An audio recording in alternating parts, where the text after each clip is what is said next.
This is Kurt Gowdy with Harry Carey, bidding you welcome to the third game of the 1964 World Series of Baseball from Yankee Stadium in New York. This series is brought to you by Chrysler Corporation, makers of the new 1965 Plymouth, Dodge Trucks, Chrysler, and Imperial. Today's hosts, Chrysler and Imperial. And by Gillette, maker of the incomparable Gillette stainless steel blade, the world's sharpest, easiest shaving, #1 in sales by far. And the slim adjustable razor, foamy shaving cream, Right Guard deodorant, and Sun-Up aftershave. And for your listening pleasure, Chrysler Corporation and Gillette will also bring you on NBC Radio the 1965 Rose Bowl game. In this way, these companies wish to thank you for your support. Game 3. We're all even up. They have split the first two games in St. Louis, and now it's Yankee Stadium. The Yankees have 3 games in a row in their own ballpark. If they sweep all 3, the series, of course, would be over. The Cardinals, by winning at least one of these 3 games, can force the series back to St. Louis. The weather started out to be a clear, sunny day this morning, and now it is overcast, and it is chilly here and windy at Yankee Stadium. The temperature is in the 50s. We have a 15-mile-an-hour wind blowing from third base toward first base. In every game played so far in the series, the breeze has been a factor, and it is going to cause trouble today on fly balls and pop-ups, and batters who get the ball up in the air toward right field today are going to be given a big boost. So we'll be calling the wind for you as the game progresses, but it is very definitely a factor in this game. 68,000 fans are here. The ballpark, of course, Yankee Stadium, the famous 3-deck stadium. 21 of the Cardinals will be playing here for the first time. Triple decks, casting tricky shadows, but today Lou Brock of the St. Louis Cardinals will get a break. We'll talk more about that later. Right now we want to tell you that this program is authorized under broadcast rights granted by the Commissioner of Baseball solely for the entertainment of our audience. And any publication, rebroadcast, or other use of the descriptions and accounts of this game without the express consent of the Commissioner is prohibited. Left field at Yankee Stadium is a murderous sun field. When the ball leaves the bat, the left fielder has to judge a fly ball against the background of the fans in the third deck, also with the haze and the smoke, and the sun just peeps over the edge of the roof. But right now, we'd say Lou Brock has a big break. He's never played there before. Of course, Tommy Tresh has. And Brock will not have a sun field today. It is overcast. And if it were a sun field, and it may be the next couple of days, of course, he may be the man most on the spot. The pitchers today, a veteran for the St. Louis Cardinals, Curt Simmons, who at the age of 21 was with the Phillies when they won the pennant but did not pitch in the World Series. Simmons, a fastballer before he had arm trouble, lost his zip. But when he returned in 1960 from the service, the Phils traded him to the Cardinals, where he completed a remarkable comeback. And in all his years of baseball, this past season has been his best. He has won 18 games, lost 9, and had an earned run average of 3.43. Simmons now is what they call in the trade a junk ball pitcher. Now and then he'll pop that fastball in on you, but he loves to change speeds. He turns the ball over, a screwball, and anybody that can throw a screwball in the major leagues always gives those batters trouble. He has excellent control, and it's this type of pitcher that over the years has given the Yankees more trouble than any other type.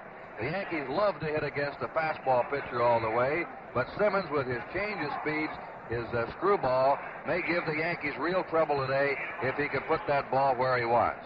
And also, this is the ballpark that favors a left-handed pitcher with the short right field port. Jim Bouton, a 25-year-old right-hander, will be starting for the Yankees. This is his 3rd season with New York. And a year ago, he saw action against the Dodgers in the World Series. He lost a heartbreaker to Don Drysdale, 1-0 in the 3rd game. Bouton this past year won 18 games, He had won only 7 games up till the 4th of July, but he finished strong. He won 18, lost 13, with an earned run average of 3.02. The year before, he won 21 games. Boughton has as good a stuff as anyone in the American League when he's right. He has a real hard fastball, a crackling overhand curve, and a changeup. And he has a very unique way of preparing himself for a ball game. He is just now coming out of the Yankee dugout to warm up. And you might say, why is he warming up only 10 minutes before the game? Well, he warmed up a half hour ago. He takes 2 warm-up periods. He warms up for about 10 or 12 minutes, around 30, 35 minutes before the game. Then he comes back and warms up again, 10 minutes before the game. Earlier in the season, he was having troubles in the first and second inning, and he decided that he would take 2 warm-ups and try and pitch the first inning before the ball game ever started. It's been effective for him. In fact, this may be the pattern for some of the other pitchers in baseball who have trouble loosening up early in the game. Well, this third World Series game is being brought to you from Yankee Stadium in New York. Move up to Chrysler, the most beautiful car in town. This year, drive Chrysler to get comfort all around. Chrysler, model 1965. The most beautiful Chrysler ever built. 18 feet of comfort, 2 tons of security. And 7 Newport models are priced at only a few dollars a month more than some of the most popular smaller cars. That's why when your Chrysler dealer says, "See us, we deliver," he means it.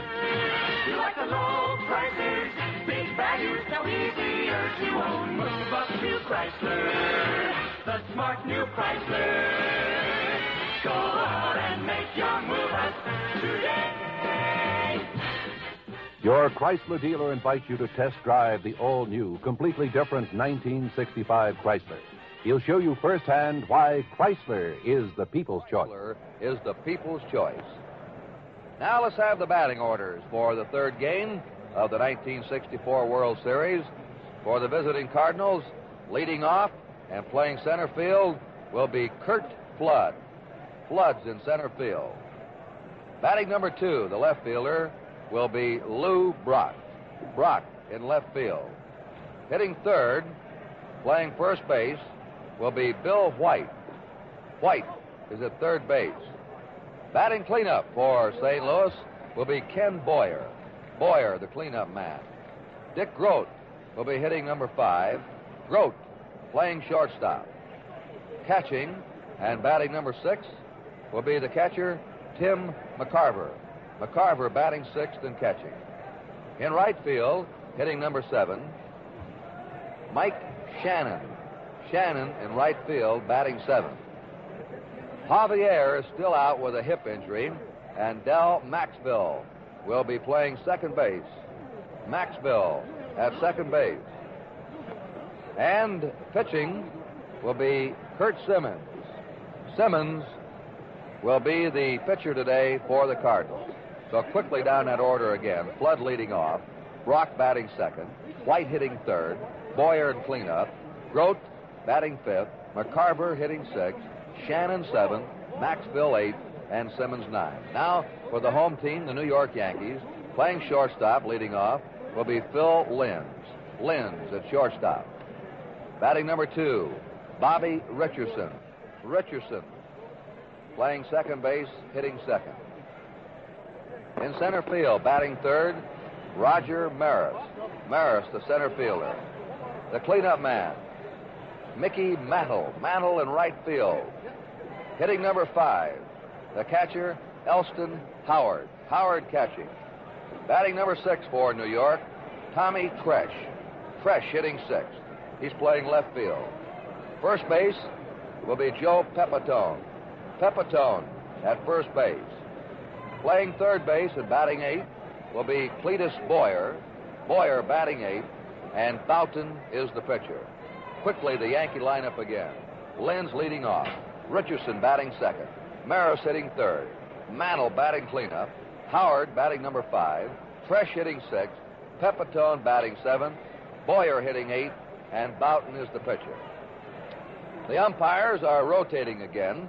Behind home plate today for the National League will be Ken Burkhardt. Umpiring at first base will be Hank Soar of the American League. Vinnie Smith of the National League's at second. Al Smith of the American League will work third base. Frank Sikori of the National League will work the left field line. And Bill McKinley of the American League will work the right field line. Boughton and Simmons are still warming up. Well, both managers are optimistic. Johnny Keane, the Cardinal manager, thinks that Big Yankee Stadium will not hurt the Cardinals. It'll help them. Cardinals have blazing outfield speed, and they're not a home run hitting team. They're a line drive type hitting ball club that led the National League in batting average. And he thinks the spacious areas here, with the sharp line drives the Cardinals hit, plus their speed in the infield and outfield, the big ballpark, will not hurt the Cardinals, but could be an advantage to them. And as Yogi puts it, I'd always rather play in my own ballpark. And Yogi says, I hope we can wrap it up in 3, but if we win at least 2, we'll be in good shape. Now they're out there at home plate. The managers are meeting before the ball game. We're just about ready for action. The color guard's out at Yankee Stadium in the center field area. And just a moment or two, we're going to have the playing of the national anthem. And so it's my pleasure now to turn the microphone over to the voice of the Cardinals for the last 20 years, the man who'll be calling the play-by-play on the first half of the ball game for you, Mr. Harry Carey. Thank you very much, Kurt Gowdy, and hello again, everybody. A cool day, as Kurt told you. The wind is blowing towards right field, so it should help all the left-handed hitters. So far, in the first 2 games of this World Series, the hitting stars are young Tim McCarver, the Cardinal catcher, batting .429, and Tommy Tresh, the star Yankee left fielder, who's batting .429. Only one other 400 hitter in the series, and that's the fine second baseman of the New York Yankees, Bobby Richardson. The color guard out in center field. The flag is about to be lifted, and in a moment we'll be hearing our national anthem. A crowd of about 68,000 on hand. Curt Simmons continues to warm up for the St. Louis Cardinals, and now the sun breaks out from behind the clouds. The young Cardinal outfielders have heard so much about the shadows here at famous Yankee Stadium that they're a little bit concerned about it and wondering how the shadows here might be any different than they are in National League ballparks. Well, they're going to find out, because the sun has just come out now, and it has come out in its fullest glory. The temperature in the high 50s, perhaps even 60, bright sun shining, strong wind blowing towards right field. A capacity crowd of some 68 or 69,000 people. This is the pivotal third game. There go the Yankees onto the field.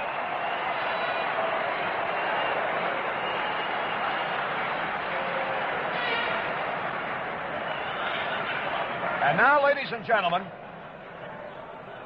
Tony Martin will sing our national anthem. Marine barracks of the New York Naval Shipyard raises the colors. Will you please rise? And Mr. Tony Martin, accompanied by the Vincent Lopez Orchestra, sings our national anthem. Ladies and gentlemen, Mr. Tony Martin.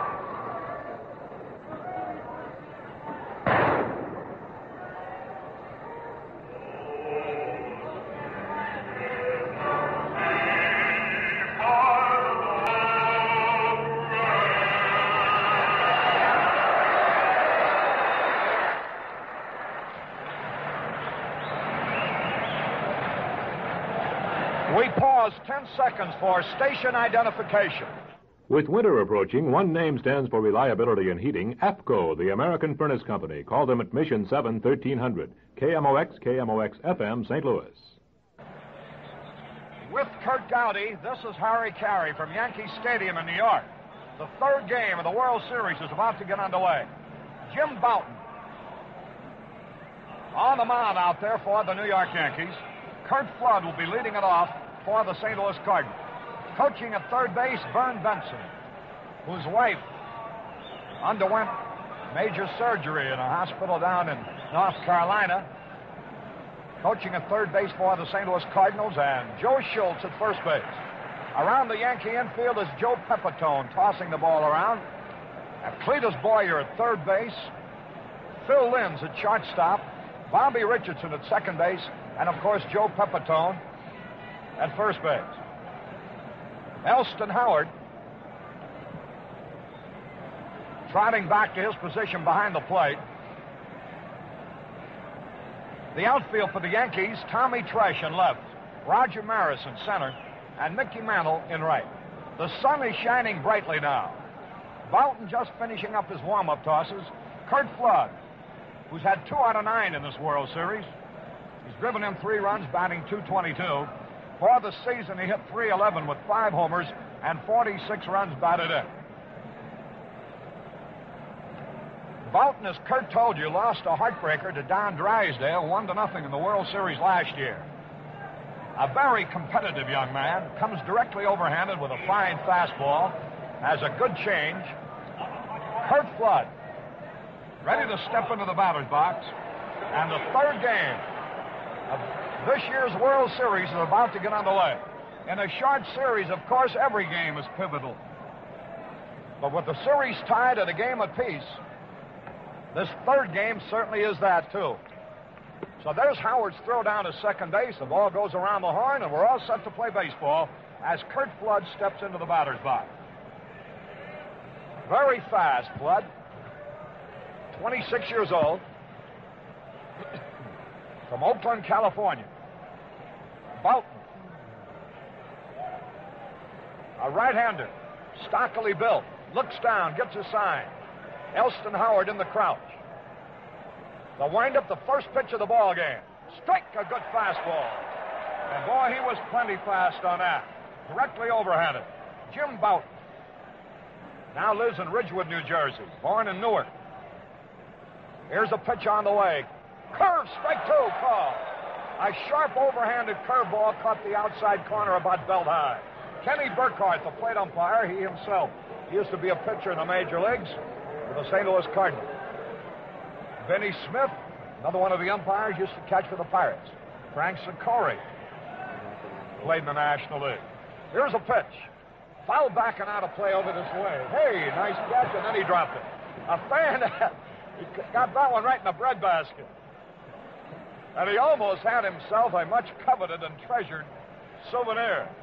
After stopping it with his abdomen, it fell to a box below.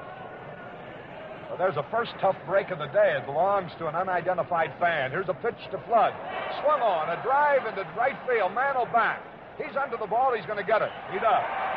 Curt Flood flies deep to Mantle in right center. That's 1 out and brings up Speedy Lou Brock, batting .222. Identically the same as Curt Flood with 2 out of 9. No homers and 3 RBIs in this World Series. For the season, he batted .315 with 14 homers and 58 runs batted in. Bright sun has engulfed the field now. Lou Brock stepping into that batter's box. Left-handed batter with good power, great speed. He'll be followed by Bill White, who'll be looking for his first hit of the World Series. Boughton gets ready into the wind of the fifth. It's a fastball, strike call. Directly overhanded, a blazing fastball, belt high over the outside corner. Jim Boughton just finished his 3rd year with the Yankees. Here's the pitch. The curveball is inside. The pattern of pitching to each of the first 2 hitters was the same. Started them off with a fastball and then went to the curve. The count evened up at a ball and a strike. 1 out. First inning of the 3rd game of the World Series. No score. The pitch. Change-up. Popped up on the infield. That's going to be easy. Clete Boyer getting under the ball, and he has it. Fooled him with a change-up that time, and Brock popped out to Cletus Boyer. That's 2 out. Nobody on base, and here's Bill White. Graduated from Hiram College. Looking for his first hit in this year's World Series. He's 0 for 7. During the season, he batted .303 with 21 homers and 102 runs batted in. A windup by Boughton, the pitch. And it's a little bit low and inside. A breaking ball. So that's the first time out of the first 3 hitters that he threw a breaking ball first. 1 ball and no strikes, 2 out and nobody on. Here's a pitch on the way. It's a good fastball, and there's Boughton losing his cap. something you can be prepared for throughout this game. His directly overhanded motion, quite frequently, he knocks the cap off his head. 1 ball, 1 strike to pitch. He had a cut and he missed the fastball. Strike 2. Boughton, if you can go by a first inning performance, is going to be a tough man to beat here today. Very quick. 2 strikes and a ball on Bill White. 2 out and nobody on base. Boughton getting set. Here's the pitch on the way. Slow curve, and he almost chased it. He held up in time, and the pitch went low. You heard the reaction of the crowd, I'm sure. 2 balls, 2 strikes. That was a real tantalizer.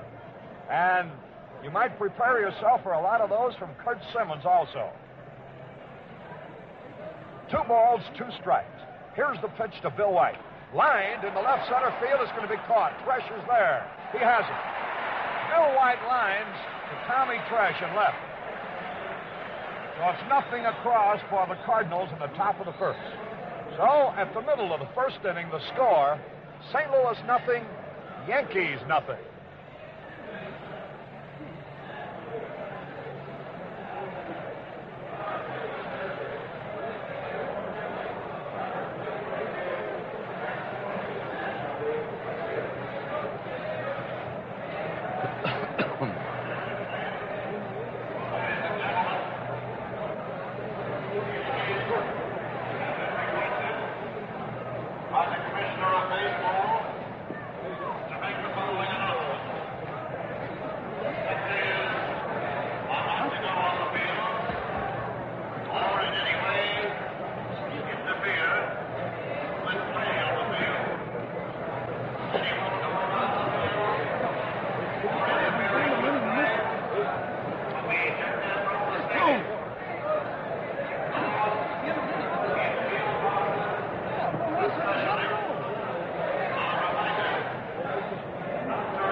Will lead it off for the New York Yankees. Linz has had 3 out of 8 in the series, batting .375. He's had 1 homer, drove in a run with that home run. Fine utility infielder, the Yankees. Into the windup goes Curt Simmons, and the first pitch is a slow curve, a little bit low. Linz, during the regular season, hit 5 homers, drove in 24 runs, hit .250. Curt Simmons, the 118. During the regular season, as did Jim Boughton. The pitch by the veteran left-hander is a fastball. Right in there, strike off. That evens it up at a ball and a strike. Boyer at third, Grote at short, Maxville at second, White at first, McCarver behind the plate for the Cardinals. Simmons on the hill. In left field, Lou Brock. In center field, Curt Flood. In right field, Mike Shannon. The Cardinal outfield averages less than 26 years age per man. Shannon and Brock are 25 and Flood is 26. There's the windup and the pitch is on the way. Slow curve in there, a strike off. 2 strikes and a ball. Curt Simmons. There is poetic retribution. Back when he was 20 years old, he would have been in a World Series, but Uncle Sam called.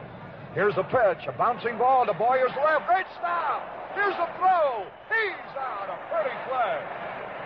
Kenny Boyer took a base hit away from Phil Linz with a sparkling glove hand pickup to his left. Follow with a perfect pay. 1 out. Here's Bobby Richardson, hitting .400 for the World Series.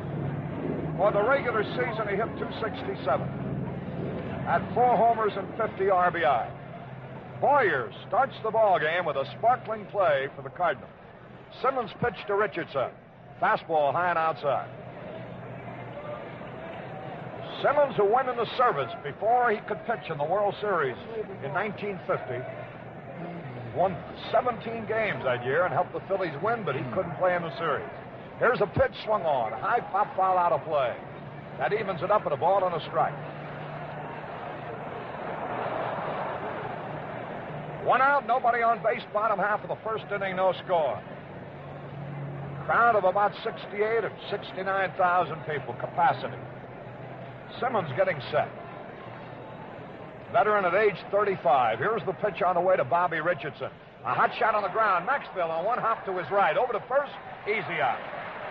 Richardson hit the ball sharply, but Maxfield came up with it.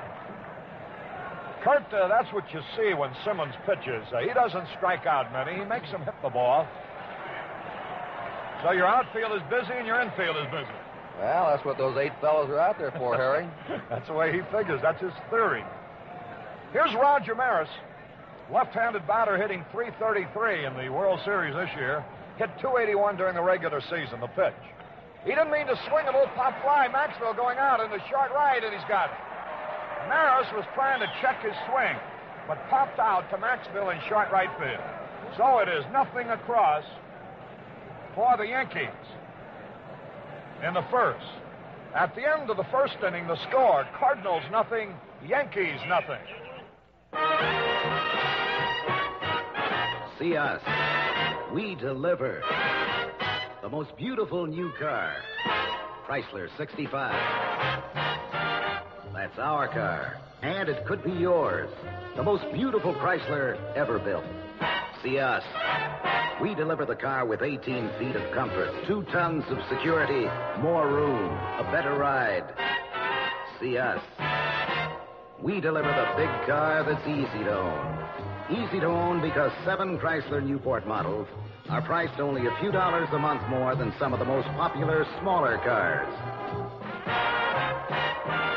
Isn't this your year to move up? Then move up to Chrysler. See us. We deliver. Join the car buyers who are making the easy move up to the all-new Chrysler.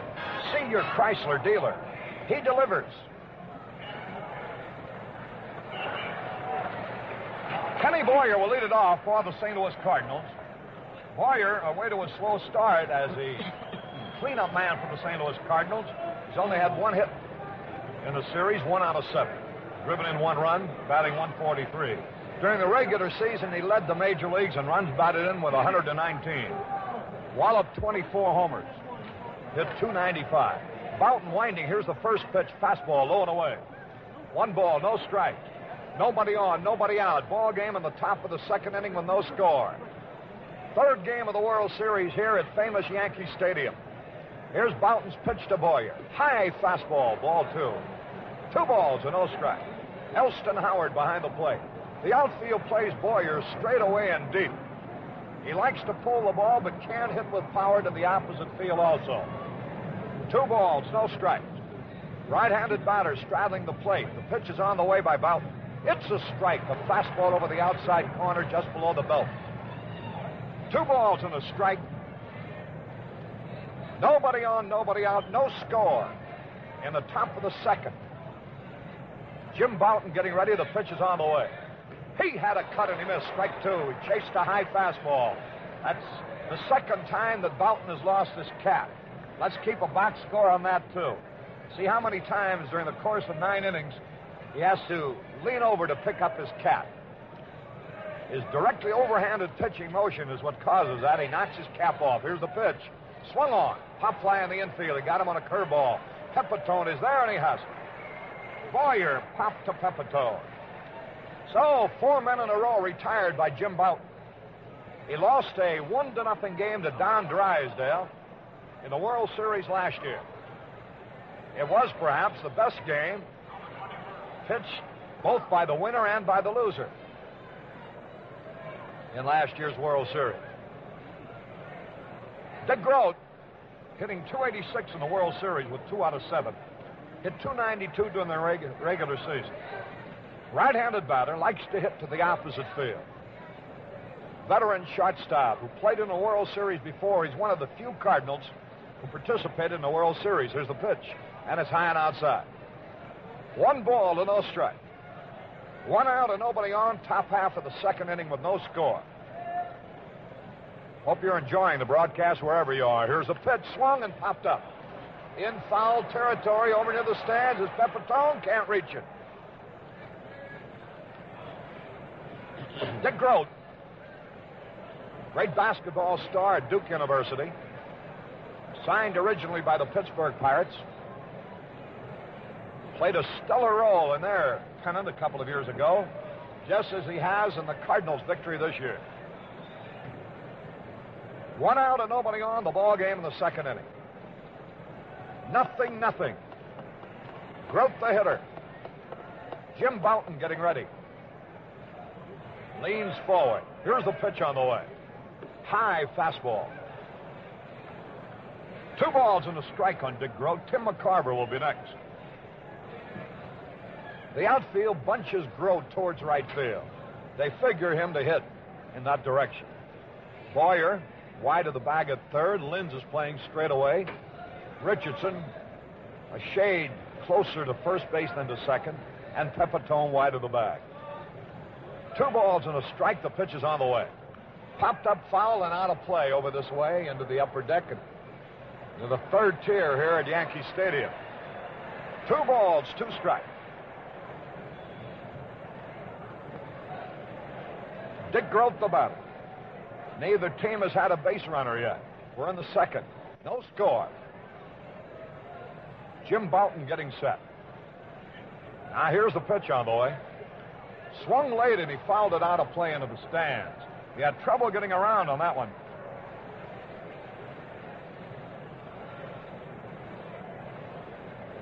Bouton, a 6-footer, weighs 180 pounds. Went to school in Western Michigan at Kalamazoo. Won 18 and lost 13 for the Yankees this year. Here's the pitch. There's a drive way back, but it's curving into foul territory. Groat went the other way, pulled the ball, but fouled on the left field line. You know, the distances are very short down each line here at Yankee Stadium, but then they cut out, and it's a very expansive field. Got to have speed to play center field in this ballpark, which Roger Maris of the Yankees has and Kurt Flood of the Cardinals have. 2 balls, 2 strikes. Dick Groat waiting. And here's Bouton's pitch. Stay call, the curveball. Dick Groat is caught out on strikes. He thought the pitch may have been high. Said something to the plate umpire, Kenny Burkhardt, and now walks back to the dugout. With 2 away, 5 men in a row retired by Jim Bouton. And here's Tim McCarver, who in his first World Series at age 23 is hitting .429. He's had 1 run batted in, 3 out of 7. During the season, he batted .288. The pitch to the left-handed batter is a good strike, a fastball. Bouton very fast. Bouton, a 21-game winner last year, 18 and 13 this year. Now the pitch on the way. It's a curve a little bit low. And the count evens at a ball and a strike. 2 men out, nobody on base. Top half of the second inning, no score. We're in the 3rd game of this year's World Series. The Yankees have won 1. The Cardinals have won 1. Here's the pitch on the way to McCarver. High. 2 balls and a strike. Tim McCarver, the pride of Memphis, Tennessee. Digging into that batter's box. They play him straight away. Left-handed hitter who hits the ball to left field as frequently as he does to right. 2 balls, 1 strike. Bouton winds. The pitch is on the way. It's swung on and sliced foul, out of play. Into the upper tier. And the count is even. 2 balls, 2 strikes. Elston Howard behind the plate.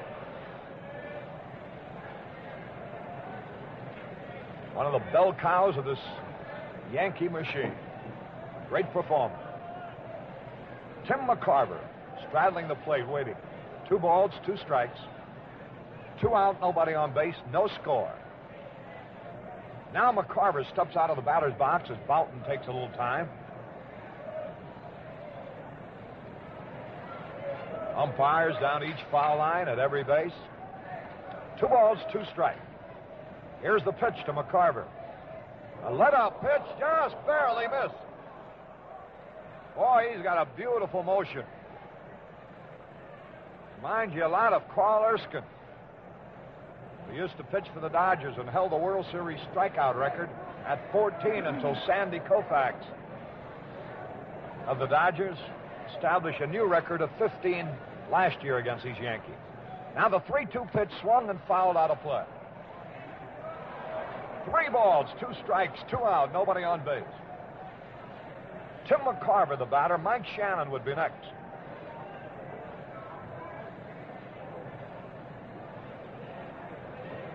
Left-hand hitter digging in. Howard giving the sign out of a crouch.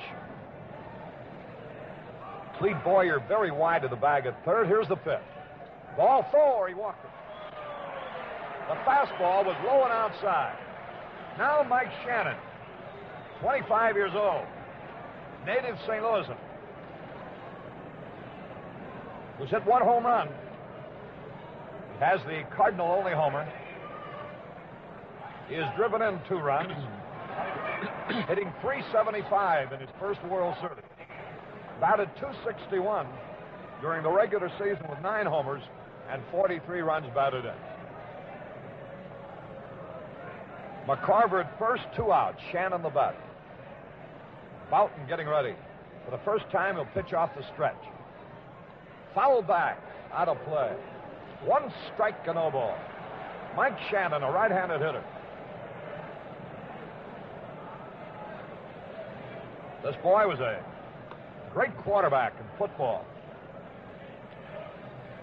Spent 1 year at the University of Missouri, then signed a professional baseball contract. The pitch. He missed a curveball, mild. Really fooled him on that one. Changed speeds, and Mike Shannon was way out in front and missed. So he's in the hole, 2 strikes or nothing. 2 men out. A runner at first base is Tim McCarver. We're in the top of the 2nd inning here. Boughton has fanned 1 and walked 1. Hasn't allowed a hit as yet. McCarver a lead. There's the stretch. Now the pitch. A ground ball up the middle. A base hit. Here's McCarver around to second base. He's going to try for third. Here's Maris up with the ball. No play. McCarver goes into third base as Shannon singles to center. And the Cardinals have their first scoring chance. Boughton let a pitch get away. He had Shannon in the hole with 2 quick strikes. Looked like his curveball might have hung a little bit, and Shannon drilled it on the ground up the middle. McCarver hesitated a wee bit as he rounded second base. The ball didn't carry to Maris, and he had to charge in to grab it, and McCarver made third base easily. So there's the first hit of the ball game, the first scoring situation of the ball game. But there are 2 out. Runners at first and third, 2 away, and Dal Maxville, who's had 1 hit in his first World Series, 1 out of 4. The stretch, the pitch on the way. Popped up on the infield. That'll end this inning. Pepitone getting under the ball. And he has it to retire the side. Maxville on the first pitch. Popped to Pepitone. 1 hit, no runs. No errors, 2 left. At the middle of the 2nd inning, the score. You're about to hear a frank comparison of the 65 Chevelle, 65 Ford Fairlane, and the new entry in this class, the 1965 Plymouth Belvedere. All 3 cars cost about the same, but one gives you more value for your money, the Plymouth Belvedere. Overall length, Plymouth Belvedere is 5 inches longer than the Fairlane, nearly 7 inches longer than the Chevelle. Strength, stability, Plymouth Belvedere is over 200 pounds heavier than Chevelle and Fairlane. Standard power, Plymouth Belvedere's got a 225 cubic inch 6. Fairlane 6 is only 200 cubic inches. Chevelle's is only 194. Brakes, Plymouth Belvedere has the biggest brakes by far. Styling, well, we'll let Plymouth Belvedere speak for itself. 1965 Plymouth Belvedere, built to give you more car for your money. Now, with all 4 of Plymouth's roaring 65s, Fury, Belvedere, Valiant, Barracuda, at your Plymouth dealers. We go to the bottom half of the 2nd inning, and Mickey Mantle will lead it off for the New York Yankees. Mantle's had 3 hits in the World Series, 3 out of 9 so far. So he's hitting .333. One of the greatest of the superstars. This past season, he hit 35 homers, drove in 111 runs, batted .303. Switch hitter, batting right-handed against Curt Simmons. Curt into the wind, and here's the first pitch on the way. It's a fastball, a little bit low. 1 ball to no strikes. Last half of the second inning, no score. The Cardinals put runners at first and third with 2 out, but Maxville popped up. Here's a pitch, swung, bouncing ball to Grote. Big hop, he's got it. There's a throw to first in time. Dick Grote throws out Mickey Mantle. 1 away, and that brings up Elston Howard. Howard hitting .375 in this series. He's driven in 2 runs, no homers. During the regular season, he hit .313. He led all the Yankees in batting average. 15 homers and 83 RBIs. This fella rarely misses an inning behind the plate. Here's the pitch. Curve, strike called. Hit that outside corner, belt high. Simmons is a control pitcher. 1 strike, no balls, 1 out. He has retired 4 men in a row. Here's the pitch on the way to Howard. It's a fastball a little bit low, and it evens it up with a ball and a strike. Boyer at third, Grote at short, Maxville at second, White at first. McCarver crouching, giving the sign. Simmons winding. Here's the pitch on the way. Slow ball outside. He led up that time, and there's 2 balls and a strike on Elston Howard. Tommy Tresh will be next. The Yankees have hit 2 home runs in the World Series, and the Cardinals have had only 1, Shannon's. Linz and Tresh have hit them for the Yankees. Here's the pitch. Strike, a good fastball, hit the outside corner above the knees. 2 balls, 2 strikes. 1 out and nobody on base. We're in the second inning. Simmons getting ready. The pitch is on the way. Let up and hit up the middle, base hit. He timed the changeup perfectly, and Howard drills one up the middle. There's the first Yankee base runner, as Howard singles the center for his 4th hit of the World Series. Here's Tommy Tresh. Switch hitter will bat right-handed against Curt Simmons. Tresh, a fine athlete, great ball player, can do everything. Originally a shortstop, now plays left field for the Yankees. His dad, as everybody knows, Father Mike, was a major league catcher. Here's a pitch, and the curveball is low. Tresh, a very dedicated ball player. No monkey business with him. Takes great pride in his performance and works hard at it. The pitch is on the way, and it's a curved strike called, and that evens it up at a ball and a strike. 1 out, 1 on. We're in the second inning. No score. Curt Simmons getting set. There's the stretch. And the pitch on the way, and it swung, and he missed. And it's 2 strikes and a ball. Frank Rossetti coaching at third base. Jimmy Gleason at first base. Right-hand hitter Tommy Tresh. 1 out, 1 on. The defense against Tresh is straight away, deep to all field. Tresh has good running speed, too. The stretch, the pitch is on the way. Barely missed with it inside, and the count goes 2 balls, 2 strikes. 1 out, Howard, the runner at first base. Howard and Richardson now each have had 4 hits in this World Series to lead the Yankees. The pitch on the way. Curveball, fouled out, a play off to the right. And the count stays the same.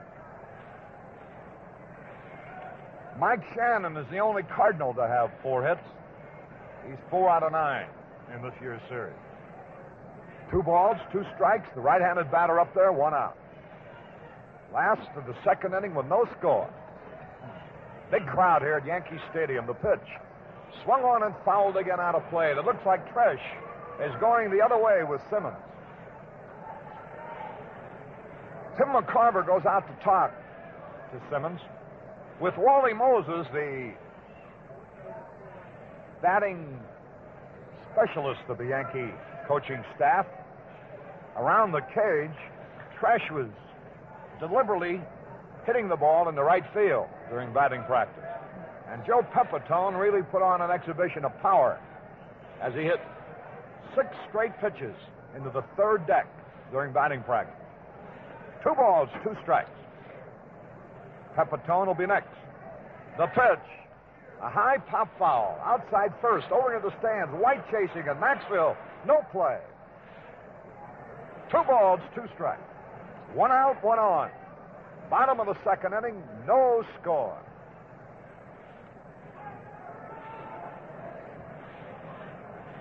With Curt Gowdy, this is Harry Carey. Sending every thrilling play your way as the World Series moves into game number 3. 2 balls, 2 strikes. The stretch, the pitch to Tresh, high outside. And now the count is full. With 3 and 2, there's only 1 out. So it isn't automatic that Howard will go.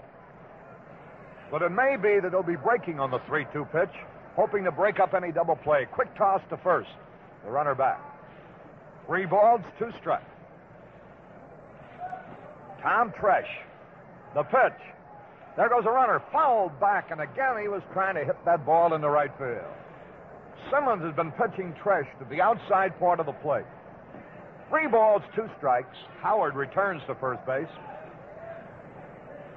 McCarver crouching.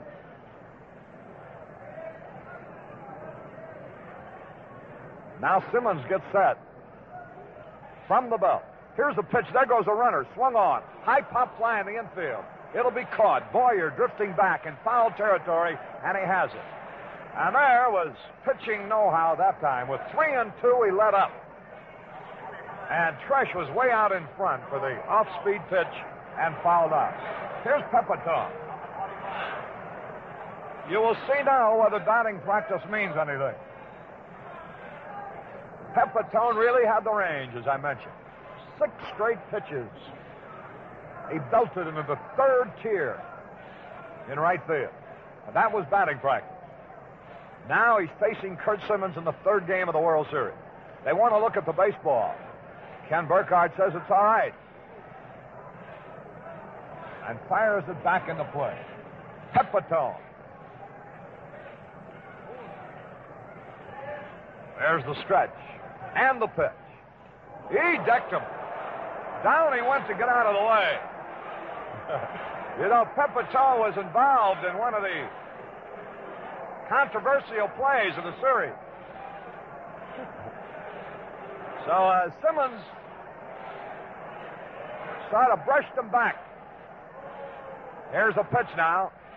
And inside again, almost hit him. And this draws a reaction from the crowd. Joe Pepitone from Brooklyn just celebrated his 24th birthday.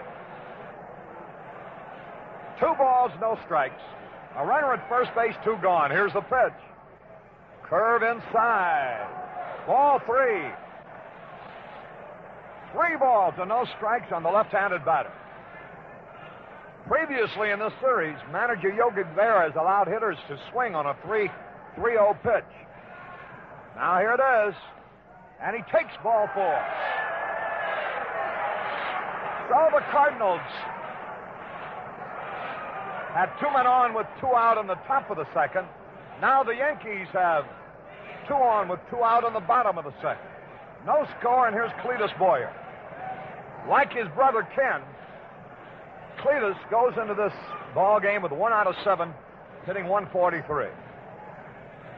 He's driven in a run with a sacrifice fly. Right-handed batter. Curt Simmons getting set. The pitch is on the way. It's a strike. Hit that outside corner at the knees. A good fastball. Simmons picks up a hot dog wrapper and stuffs into his hip pocket. Then takes a squeeze out of the rosin bag. Pepitone is at first. Elston Howard at second. 2 men away. Bottom of the second inning. No score. The stretch. The pitch on the way. A high pop foul. Out of play. Souvenirsville. Some lucky fan will have a baseball to take home. KMOX and KMOX FM, St. Louis. 2 out. Second inning. 0-0. Cletus Boyer, the batter. The sun has gone into hiding now. It's been playing peekaboo with the clouds all day long. Here's the pitch. Line drive, left field, base hit, a run's going to score. Into the corner, another man might have a chance. He's around to third. It's a double for Boyer.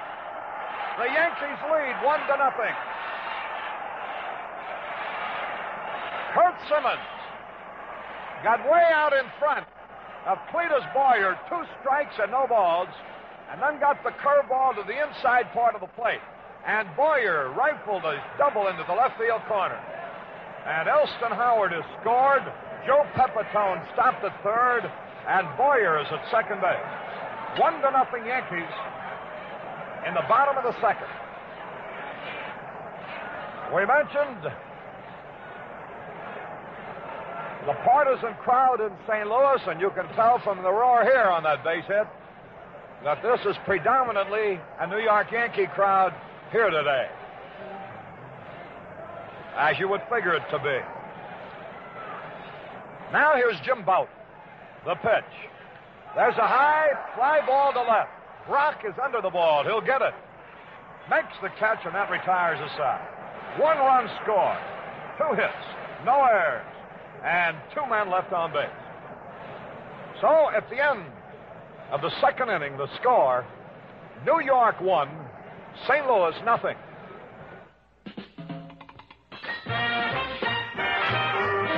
Move up to Chrysler. The most beautiful car in town this year. Drive Chrysler. You get comfort all around. Chrysler's new beauty and big comfort are just 2 reasons why Chrysler 65 is the people's choice.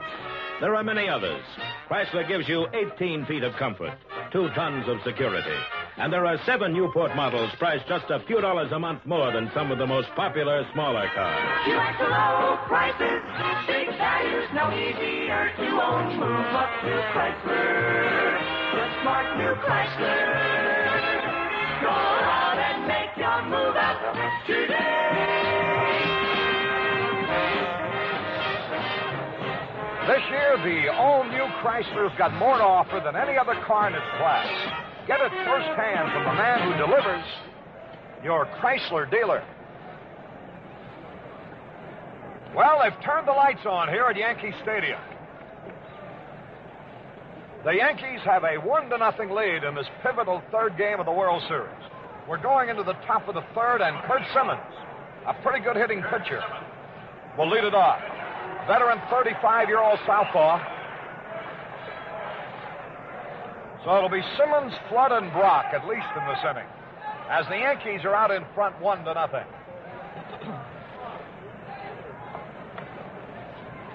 Here's Bouton getting ready. Clete Boyer plays Simmons very wide of the bag at third. Here's the pitch on the way. It's a fastball a little bit low. 1 ball, no strikes. Nobody on, nobody out. Top half of the 3rd inning, Yankees lead 1-0. Bouton's pitch on the way. Foul on the 3rd base side against the facade of the stands and back down to the field.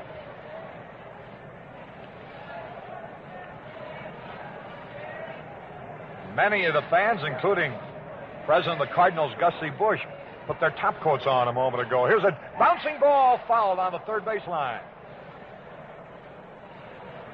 It's gotten chillier here at Yankee Stadium. And as the lights were turned on, it was almost like a signal for fans to stand up and put coats on. Sort of a raw day. Kurt Simmons in the hole, 2 strikes and a ball. Here's the pitch by Bouton. Inside curveball, and number 3 for Bouton, so far as the cap is concerned. So Bouton has dropped his cap 3 times and has allowed 1 hit. Yes, we're going to the 3rd. 2 balls, 2 strikes. The pitch. He struck him out on a foul tip that Howard held on to. So Simmons becomes the 2nd strikeout victim. That's 1 out, and here's Curt Flood, who started the ball game by flying out to Mickey Mantle in right field. Harry, I know one record will break today. Pitcher losing his cap. Probably should be a new statistic added to the record book. Pitch to Flood, he was going to bunt, but he took a strike instead. He shortened up as if to bunt. change his mind, and he did draw Boyer charging towards the plate. 1 strike and no ball. Quite frequently, batters will fake the bunt, not so much to actually bunt, but to draw the third baseman in a little bit. There's a change of pace, and he swung and missed.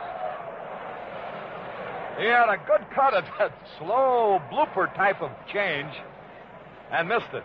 2 strikes, no ball. The Yankees have had a fantastic record in World Series competition. Out of 28 World Series, they've won 20 of them. Here's the pitch. High outside. Number 4 for dropping the cap. The Cardinals have played in 9 World Series, have won 6 out of the 9, and the Yankees 20 out of 28. So both these clubs have the tradition of being good World Series representatives. 2 strikes and a ball to pitch. He foul tipped, just barely ticked it. Rolls back to the screen. Burkhardt gets the new baseball into play. 1 out, nobody on base. The ball game's in the 3rd. 1-0, the Yankees lead. Clete Boyer drove in the run with a double into the left field corner. Here's the pitch. Fastball is outside. Number 5 on the cap.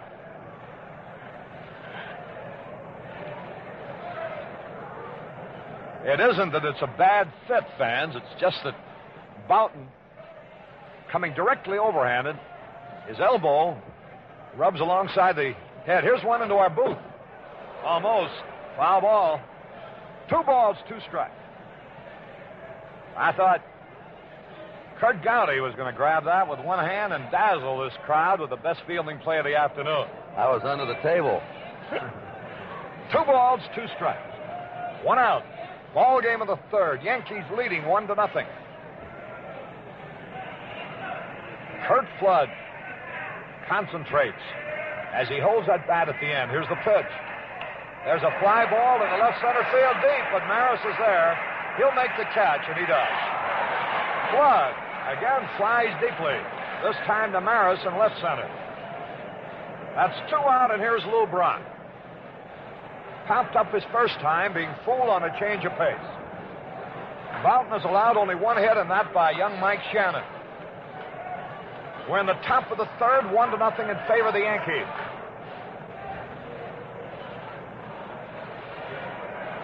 Lou Brock digs in. Jim Boughton gets ready. Boughton permitted 32 home runs during the American League season. Here's a strike at the knees call. 1 strike and no ball. For a pitcher of his ability, that would seem to be an awful lot of home runs. Curt Simmons allowed 24. 1 strike and no ball. The pitch. He swung at a curve and he foul tipped. And Brock is in the hole. Brock has had 2 out of 10 now in the World Series. Left-handed hitter. Boughton ahead of him. No balls, 2 strikes, 2 out, and nobody on base. Yankees lead 1-0. The outfield plays Brock straight away. Deeper to right than anywhere else. Now the pitch. Fastball outside. Brock is one of these hitters who excites the crowd with his running speed. Anytime he hits a ball in between somewhere, there's always the chance for the inside the park home run, which is one of baseball's greatest thrills. 2 strikes and a ball to pitch. High. And that evens it up at 2 balls, 2 strikes. Whoop, I almost forgot to jot down number 6 on the cap. Boughton lost his cap for the 6th time. 2 balls, 2 strikes. Lou Brock waiting. The 2-2 pitch. A bouncing ball is short. Linz has got it. There's the peg to first. He barely gets it. And the Cardinals go down in order. That ball was hit with a lot of reverse spin. But Linz throws out Brock, nothing across. And the score at the middle of the 3rd inning remains New York 1, St. Louis nothing.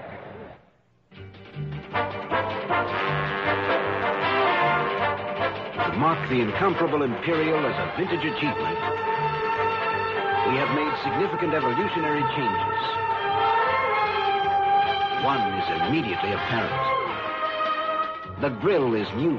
The headlights are completely enclosed in tempered glass. Others include inlays of rare claro walnut, a master gauge that watches the other gauges, and power vent windows as standard equipment. Imperial's contemporary styling is very likely the most important reason why its sales have almost doubled in the past year. See the incomparable Imperial Vintage 1965. A private inspection of the incomparable Imperial will reveal a world of luxury unmatched in this country. Call one of your Imperial dealers today. We go into the bottom half of the third. 1-0, New York. Top of their batting order, Phil Linz. He bounced out his first time up. The bespectacled infielder of the Yankees. Fine little ball player. Here's the pitch on the way. He takes a fastball outside of the belt. 1 ball, no strikes. Nobody on and nobody out. When the last of the third, the Yankees are out in front 1-0. Clete Boyer's double into the left field corner gave the Yankees the lead. Here's the pitch to Linz.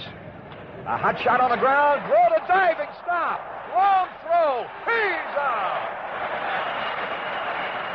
Oh, what a sensational play that brings this crowd roaring to its feet. Dick Grote, a diving stop to his right, following with a perfect throw. And Phil Linz has been robbed of a base hit. 1 out. Here's Bobby Richardson. And the pitch on the way. High pop fly. Fooled him on a change of pace. In foul territory, Bill White under the ball, and he has it. Richardson on the first pitch. Fouls out to White. Boy, what a remarkable effort by Dick Grote. The Cardinal shortstop who dove to his right. Was lying flat on his face. Had to scramble up and threw perfectly. Getting a fast man, Phil Linz, by a stride. 2 men are out. Nobody on base. Here's a home run threat, Roger Maris, who now lives in Kansas City. There's a fellow who can hit with tremendous power. The pitch is a strike. A good fastball. Maris, for a ball player of his ability, has been traded several times. Now the wind, and here's the pitch. He swung and he fouled it back. He originally belonged to Cleveland, and they traded him to Kansas City. Kansas City traded him to the Yankees. In 1961, he hit the unprecedented total of 61 home runs. Drove in 142 runs that year. Now the windup by Simmons, the pitch. A bouncing ball. White's got it. The pitcher's going to have to cover. The toss, he's out. So the Yankees go down in order as White to Simmons. Nothing across. And at the end of the third inning, the score is New York 1, St. Louis 0. Say, this is Joe Garagiola. You ever notice how in some sports a youngster will make headlines for a while and then poof? Sometimes when work comes in the door, interest goes right out the window. In business, too. Like the flash in the pan, who's great on selling, but short on service. And that's why it pays to do business with a Chrysler Plymouth dealer. Here's a guy who knows it takes work to keep a customer happy. So, he works. From the time you pick up the keys to your new car until the time you trade it for another, your Chrysler Plymouth dealer cares. He calls it customer care. Service that treats you like a guest. And he treats your car as well as he treats you. Mopar Chrysler parts, smart mechanics, a real car health plan. See your Chrysler Plymouth dealer, a man who keeps on caring. And right now, your Chrysler Plymouth dealer offers a free World Series spin-a-fact wheel. 60 years of World Series facts and figures, batting averages, pitching records, plus highlights of every series from 1903 to 1963. Be an instant baseball expert. Just ask your Chrysler Plymouth dealer for it. We pause 30 seconds for station identification. Now, Community Federal, the largest federally chartered savings and loan association in the state of Missouri, has branches that are open 24 hours a day, 7 days a week. They're the 5,000 mailboxes, and they make it convenient and easy for you to earn 4.5% on your insured savings. And since October 10th falls on a Saturday, all funds received by Monday, October 12th, earn dividends from the 1st. Start today to earn 4.5% on your Savings and Loan Association, Community Federal. KMOX-FM, St. Louis, your World Series station. With Curt Gowdy, this is Harry Carey at Yankee Stadium. Bill White leading off for the Cardinals, and the first pitch is inside.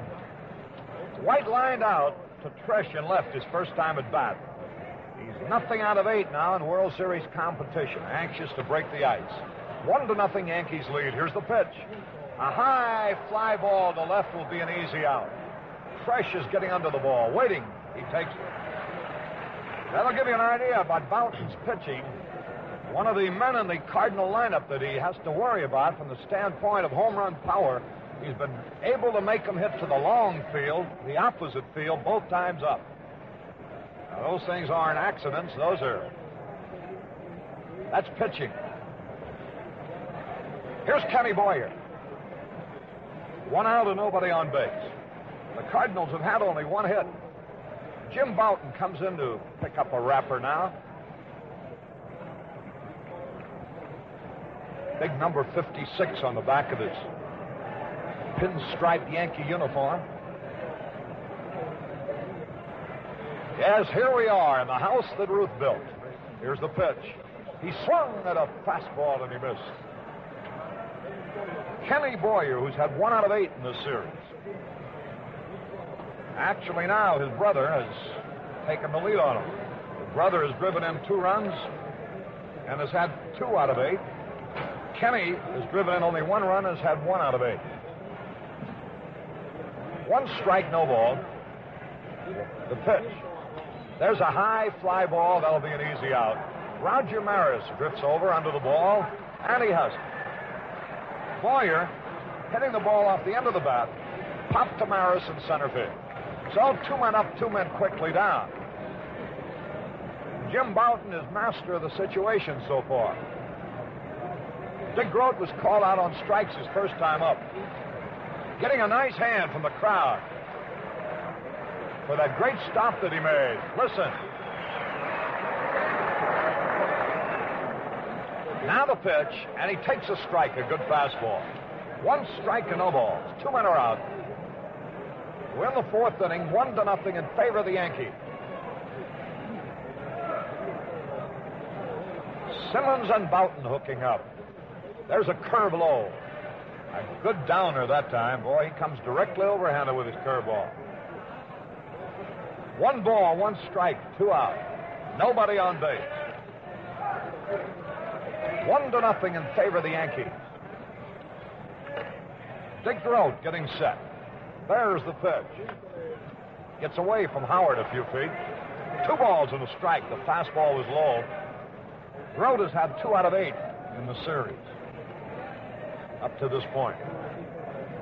2 men out, nobody on base. 4th inning, 1-0 Yankee. Mickey Mantle has played in more World Series now than any other outfielder in history. Here's the pitch, popped up on the infield. That'll be an easy out. Bobby Richardson back on the grass, and the inning is over.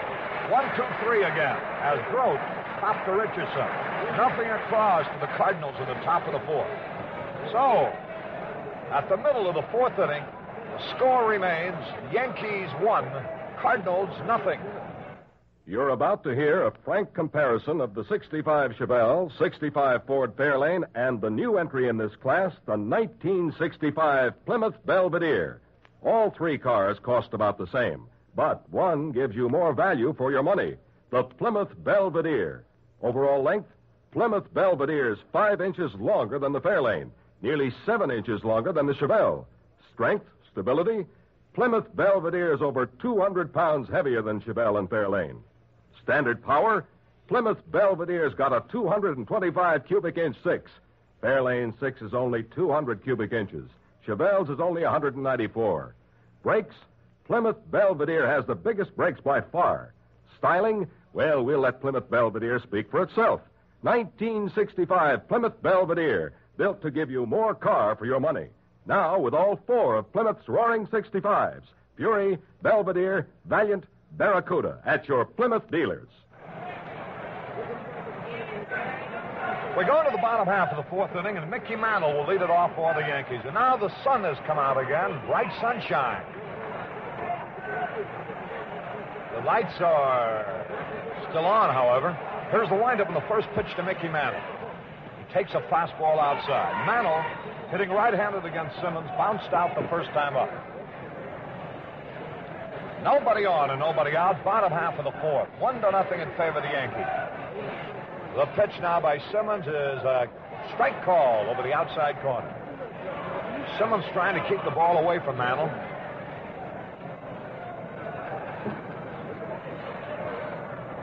One ball, one strike. Now the signal. Into the windup. Here's the pitch on the way. And it's outside. He turned that one over like a screwball, going away from the right-handed hitter. 2 balls and a strike. Last of the fourth. Moulton shading Simmons at the moment. 1-0. Mickey Mantle in his 12th World Series. Here's the pitch. Fastball barely missed. Outside ball 3. 3 balls and a strike. Elston Howard will be next. Howard has been in the Cardinals' hair in every game, either with hits or walks. 3 balls, 1 strike. The pitch on the way. Here it is. He walked him, ball 4. That's a second pass given up by Simmons. Brings up Elston Howard.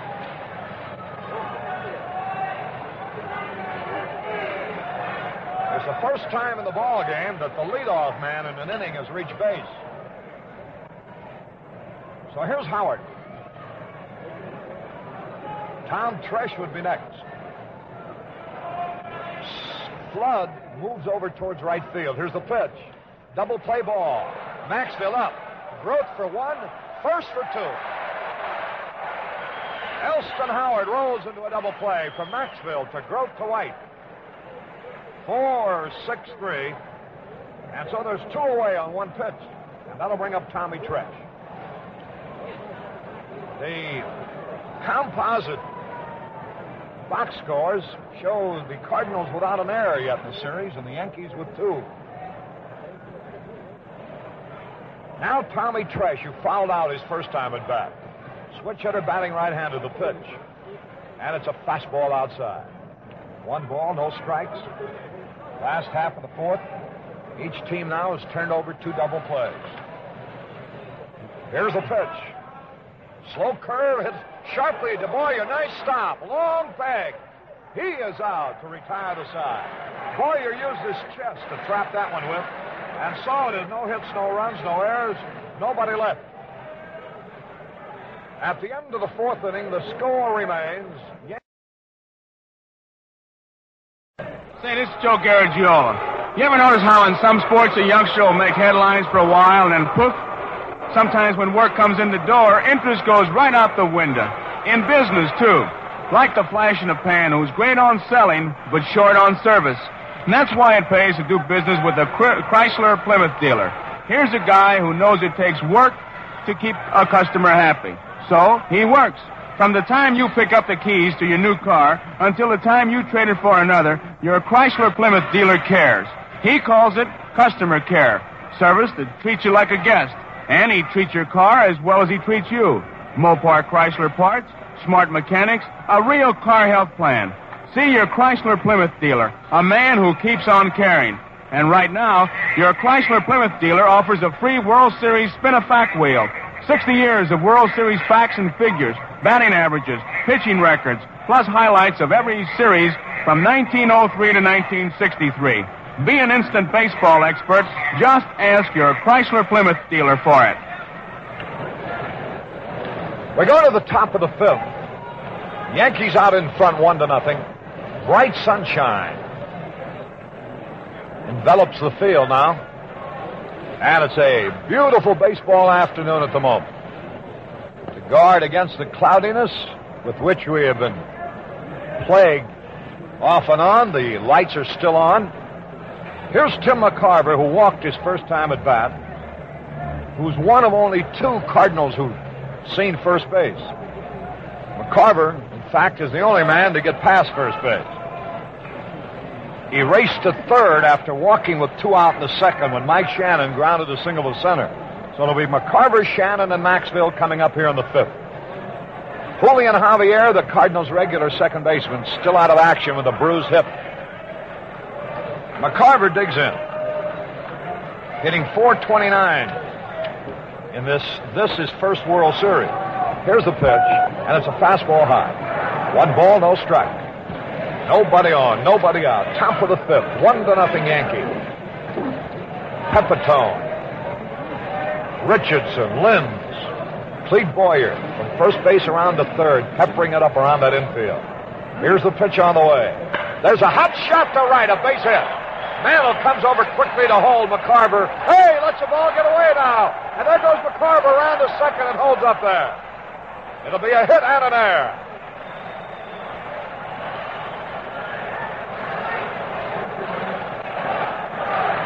A single sharply hit to right by McCarver. And when Mantle let the ball roll through his legs, McCarver went to second. So there's the first error of the ball game, and the Yankees' third of the series, and now the tying runs at second with nobody out. Shannon, Maxville, and Simmons coming up, so the lower part of the batting order. Jim Boughton rubs that baseball up. McCarver, a safe lead at second base. Shannon straddles the plate, waiting. He has the Cardinals' only home run of the series. Boughton ready. And the pitch. He had a cut and he missed a fastball. Boy, that was his pitch. A fastball belt high, and he really had himself a cut, but didn't connect. 1 strike and no ball. The tying run at second base, nobody out in the top of the 5th. 1-0 Yankee. Mike Shannon up there. Boughton gets set.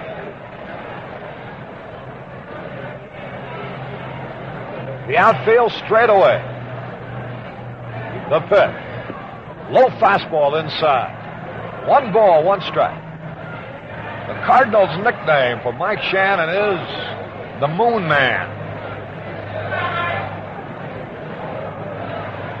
He's quite a youngster. 1 ball, 1 strike. Right-handed batter waits. There's the stretch. The pitch. There's a line shot to right, but Mantle is there, and he makes the catch. That ball was hit on the button, but directly at Mickey Mantle, who had him played perfectly. A roar went up as the ball left Shannon's bat because they thought it would be an in-betweener to right center, but Mantle was playing him perfectly and hardly had a move. So that's an important out. 1 gone, tying run still at second, and here's Maxville, the second baseman. He popped up his first time. With the pitcher coming up next. There's the stretch, the pitch. High fastball.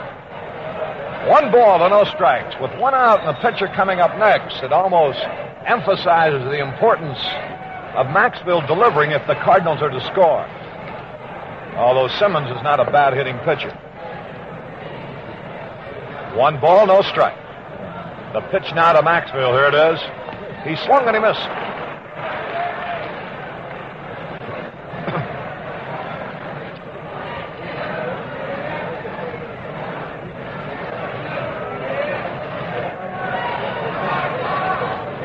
Now the sign. Ready is Boughton. The pitch. A bouncing ball to the second baseman. That'll be easy. Richardson to Pepitone. And McCarver takes third. So it puts it up to Simmons now to help his own cause. With the Yankees leading 1-0. We're in the top of the 5th.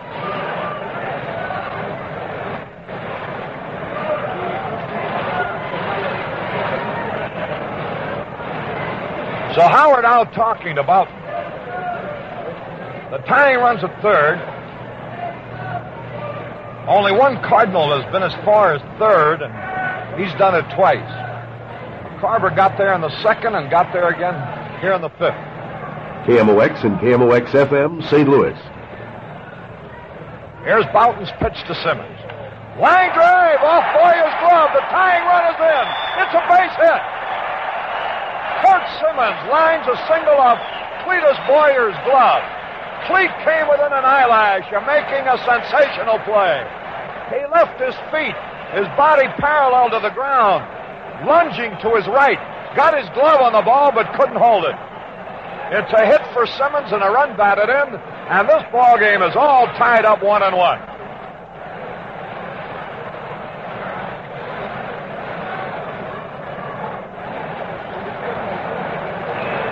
That brings up Curt Flood with a runner at first base. 2 men away, fifth inning. Game tied 1-1. Cardinals now about hit the Yankees 3-2. Flood twice is flied out deep. The stretch, here's the pitch by Boughton. It's a curve in there, a strike call. 1 strike and no ball.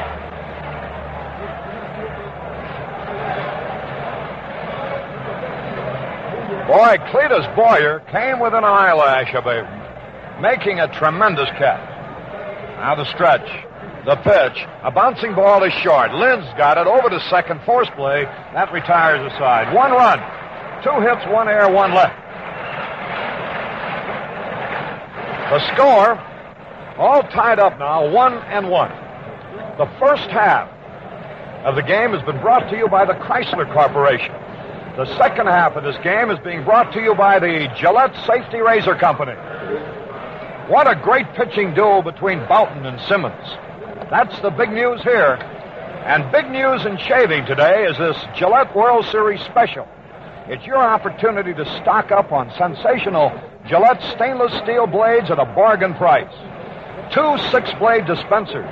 That's 12 Gillette stainless steel blades for just $1.50. You get weeks and weeks of clean, easy shaves, incomparable shaves, and save 28 cents in the bargain. You're guaranteed the best first shave of your life, plus more superbly comfortable shaves every blade than with any other blade, or your money back from Gillette.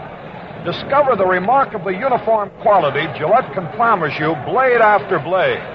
Get the Gillette special today. 12 stainless steel blades for only $1.50. Supreme shaving luxury, and you save 28 cents. Well, boy, we got ourselves a honey of a ball game. Ready to go into the bottom half of the fifth inning, all tied up 1-1. And now to bring you the second half of the ball game play-by-play, the voice of the Boston Red Sox, one of the finest announcers in the business, Curt Gowdy. Thank you very much, Harry Carey. Good job. And hello again, everybody. Joe Pepitone walked his first time. It'll be the bottom third of the Yankee batting order here in the last of the fifth inning. Curt Simmons' pitch is cut on and fouled back up against the screen, strike 1. 3 hits for the Cardinals, 2 hits for the Yankees. First 2 games of the series have been hitting ball games. Today, the pitchers have dominated. And if you join us late, the sun is in and out. Right now, it's overcast, temperature in the 50s, and a very strong breeze blowing from third toward first. Balls hit in the air to right field will be given a boost today. A 1-strike pitch by Simmons. An attempted bunt is fouled back. Pepitone trying to bunt his way on. He was trying to dump it down the third baseline. So Simmons has in him in a hole, 2 strikes. Simmons has walked 2 in the first 4 innings, has not struck out a batter. And as Harry Carey told you before the ball game started, he pitches to spots. He moves that fastball around. He doesn't have the blazing fastball he used to have, but he moves it. He changes speeds. He throws you a screwball now and then, curve, change-ups. He relies on destroying the batter's timing instead of overpowering them. The 2-strike pitch to Pepitone. And it's a sidearm breaking pitch that just missed. It had Pepitone full. He held up on it, and the pitch is outside. 1 ball, 2 strikes. Boyer on deck, and then Jim Boughton. Playing Pepitone is a pull hitter to right field. There's a pop foul coming back out of play again. 1 ball, 2 strikes. Well, looking down beyond the Cardinal dugout, and then looking over to my right in the special enclosed box that the Yankee owners, Del Webb and Dan Topping in, I see 2 of the greatest ball players of all time. Joe DiMaggio in one box, Stan Musial in the other. That pitch is inside. Pepitone goes down. Simmons has been brushing him back today. He knocked him down the first time up. Right now, Pepitone isn't too happy. Cardinals were all kidding Pepitone in the workout yesterday. Pepitone was limping around like he'd been injured on that pitch ball that hit him in St. Louis. Here's a 2-2 delivery.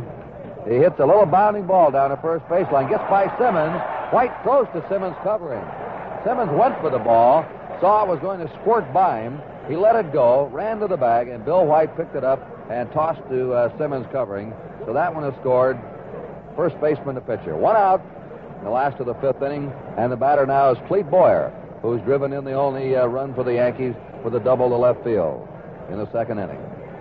Yankees got a run in the 2nd. The Cardinals have scored in the 5th. This game is tied 1-1. Stan Musial down behind the Cardinal dugout. Joe DiMaggio over to our right. For years, the arguments rage. Who is the greatest? Here's the pitch. There's a bunt down the third base line. It trickles foul, though. Right now, the Yankees are trying to bunt their way on. They'll do that. They don't just go for home runs. All through that order, they'll bunt. Maris will try to bunt. Mantle. Tell you one thing, Harry, when they argue Musial against DiMaggio, I'd have liked to have them both in my ball club. As you were talking about it, Kurt, I was thinking about the fellow you saw in Boston for years, too, whose activities you covered, Ted Williams. How about an outfield made up of Williams, Musial, and DiMaggio?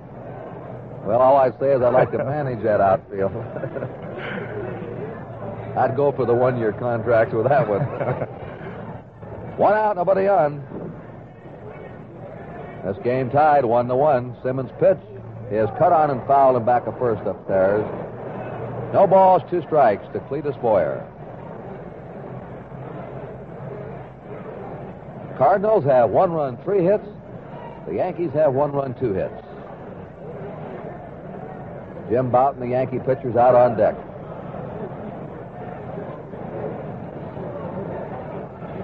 Simmons throws outside. He turned it over on him. Screwball breaking away from the right-hander.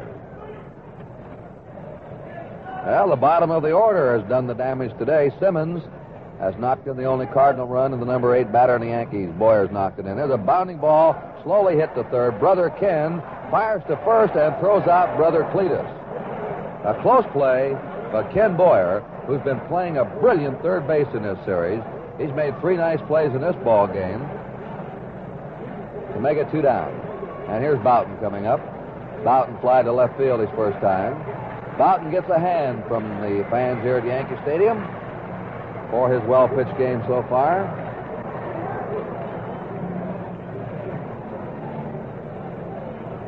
Simmons is the kind of pitcher that gives the Yankees trouble. Of course, he'll give any club trouble, as his 18 victories would attest this year. But the Yankees do not like to bat against change-of-speed pitchers. Not too many batters do, especially long ball hitters.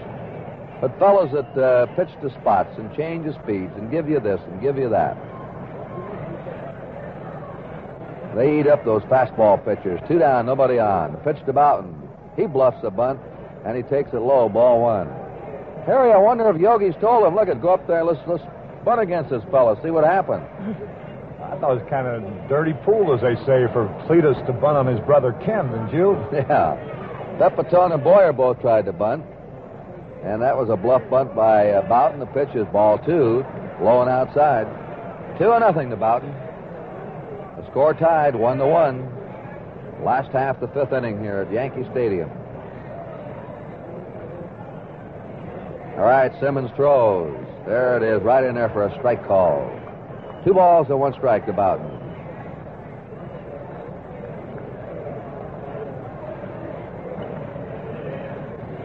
2-1 delivery. Swings and fouls it back. And the count is 2-2.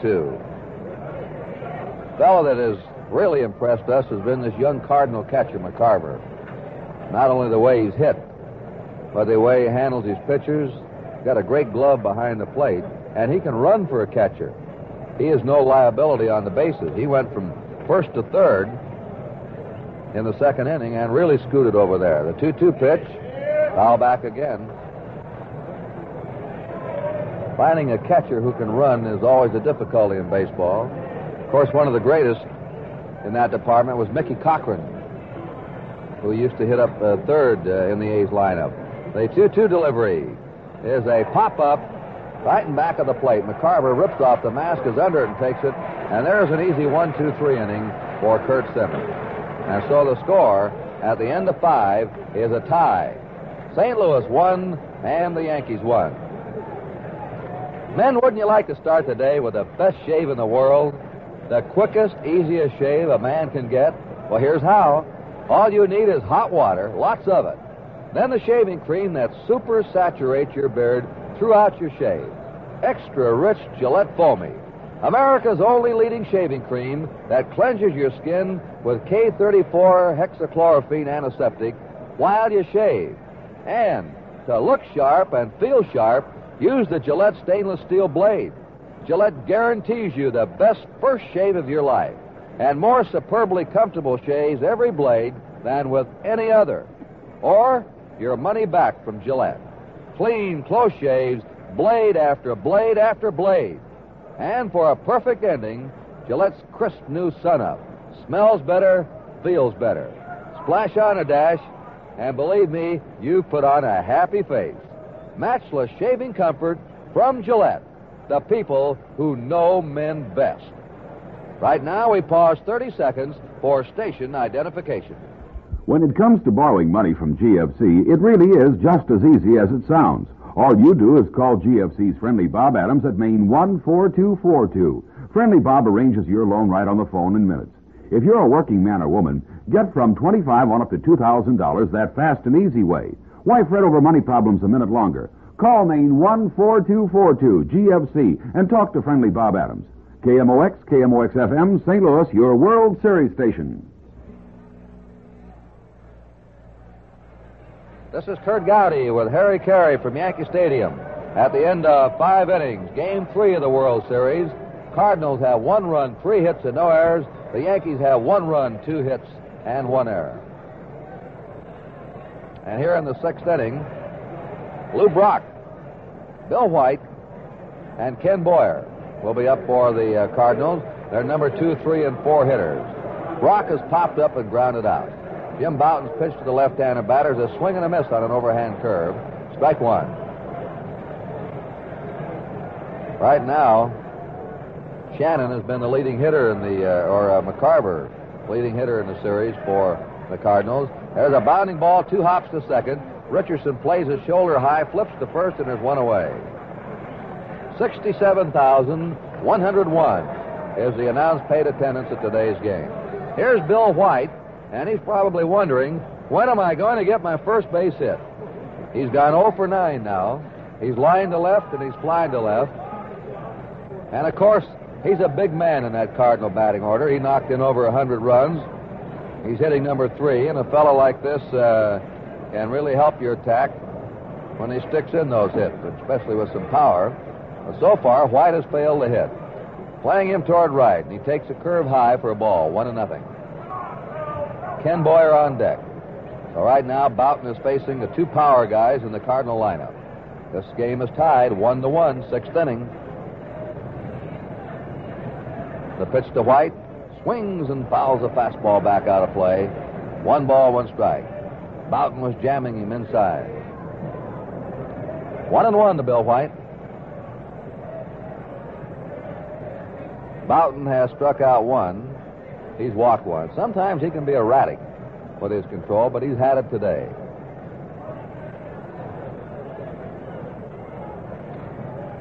Two strikeouts. Let's check that.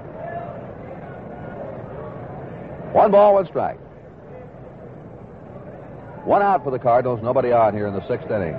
Bouton comes in overhand. A slow change of speed delivery that White was way out in front of, and the crowd roared. And White nods his head as if to say to Elston Howard and home plate umpire Burkhart, it was a good pitch. He really had me fooled. 1 ball, 2 strikes to Bill White. Boughton studies his side, now fires. Another slow one is high. Ball 2, strike 2. He came right back with a slow ball. 2 balls, 2 strikes to Bill White.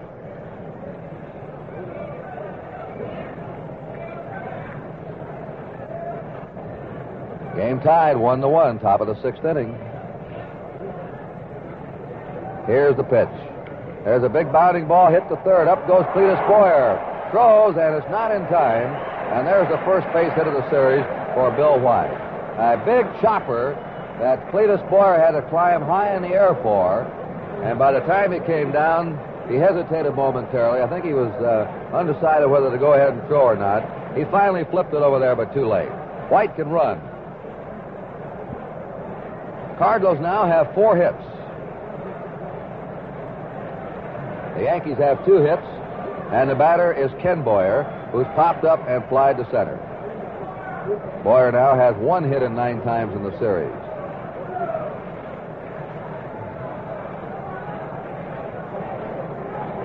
Runner on first, 1 out. They're playing Ken Boyer straight away. Dick Groat's on deck.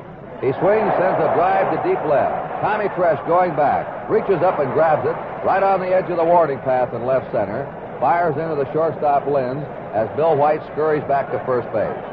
Boyer's sort of hit a tough look in this series. He sent a long drive 400 feet to deep center in St. Louis that Roger Maris backpedaled to grab, and this ball was hit a long way. But of course, as they call it Death Valley, from left center to right center in this ballpark, 400-foot flies are just easy outs. You have to pull the ball down the line for home runs here, unless you hit those tremendous shots. So we have 2 down. Bill White's at first, and here's Dick Groat up. He's taken a call, 3rd strike, and he's popped up. A stretch by Boughton in the pitch. There's a line shot into left field. Fresh hurries over, can't get it, grabs it on a hop, is firing into Linz, and on down to second goes Groat. In the third is White. A double for Dick Groat. And Tresh cut over in the corner very quickly to save a run. Boy, that's exactly right, Kurt. His speed kept the run from scoring because Tresh made a fine play, as you described, to keep that ball from rolling to the wall. And Boughton still has a chance now to get out of this inning as a result. And he's got McCarver up, but McCarver has been real poison for the Yankees in this series. The young Cardinal catcher now is batting .500. He's had 4 hits and 8 times up in this game. He's walked and he's lined a single to right field.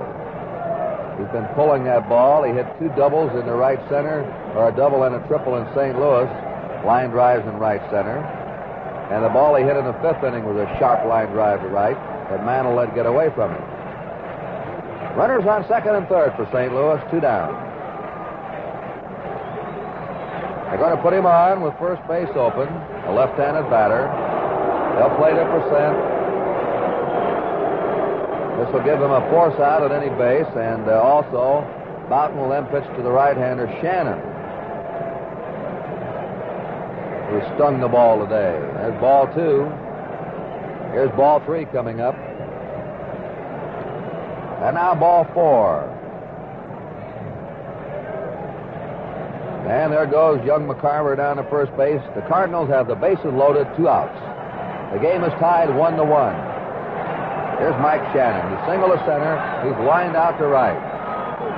He's had 4 hits in 9 times in the series. And he hit the big home run in the opening game. Bases loaded, 2 down. The Cardinals have 1 run, 5 hits. The Yankees have 1 run, 2 hits. Jim Boughton in a big jam here in the top of the 6th inning. Boughton gets his sign. Now winds and throws. A fastball, foul back out of play, strike 1. Boughton fed him a low fastball, and Shannon took a good cut. Elston Howard is going out to talk to Boughton. At third base is White. At second base is Groat. and McCarver's at first. 2 down. The Cardinals have had 4 hits in the last 2 innings. And we have some action now in the Yankee bullpen. They're playing Shannon straight away.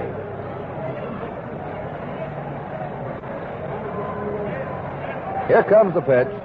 There's a bounding ball to shortstop. Lenz plays it to Richardson in time. Forced out, and the Yankees are out of the inning. The Cardinals in the top of the 6th inning. No runs, 2 hits, no Yankee errors. The Cardinals left free. At the end of 5.5 innings, the score is tied 1-1. Been a long time since the Cardinals were here for a series. 21 years. And it's a long time since you've seen a deal like this Gillette World Series special. When you buy the Gillette adjustable razor set, which also contains a dispenser of stainless steel blades, you get new Gillette Sun-Up aftershave free in a generous sample bottle. Splash on a dash, and you put on a happy face. Smells better, feels better. And then top off every Gillette shave with crisp, refreshing Sun-Up. And what smooth shaves they are with the Gillette adjustable. It's the razor with a micrometer dial, 9 blade settings. Select the one which matches your skin and beard exactly. And Gillette guarantees its incomparable stainless steel blade will give you the best first shave of your life. And more superbly comfortable shaves per blade than with any other blade, or your money back from Gillette. There's the deal. Adjustable razor, Gillette stainless steel blades for $1.50 plus Sun-Up free. 5.5 innings gone. Game tied 1-1. And the Yankees now have the top of the batting order up in the last of the 6th inning. Curt Simmons will face Bill Lenz, Bobby Richardson, and Roger Maris. Lenz is grounded to the 3rd, and he's been robbed by a base hit in the 3rd inning on a diving stop by Dick Groat, which has been the play of this ball game. We've had 3 outstanding plays so far in the series. Pitch is high by Simmons, ball 1. Maris, a one-handed running catch in right center at St. Louis. Maxville, a diving stab of a low line drive in St. Louis, and Dick Groat here today. And the pitch is high, ball 2. 2-0 to Phil Lenz.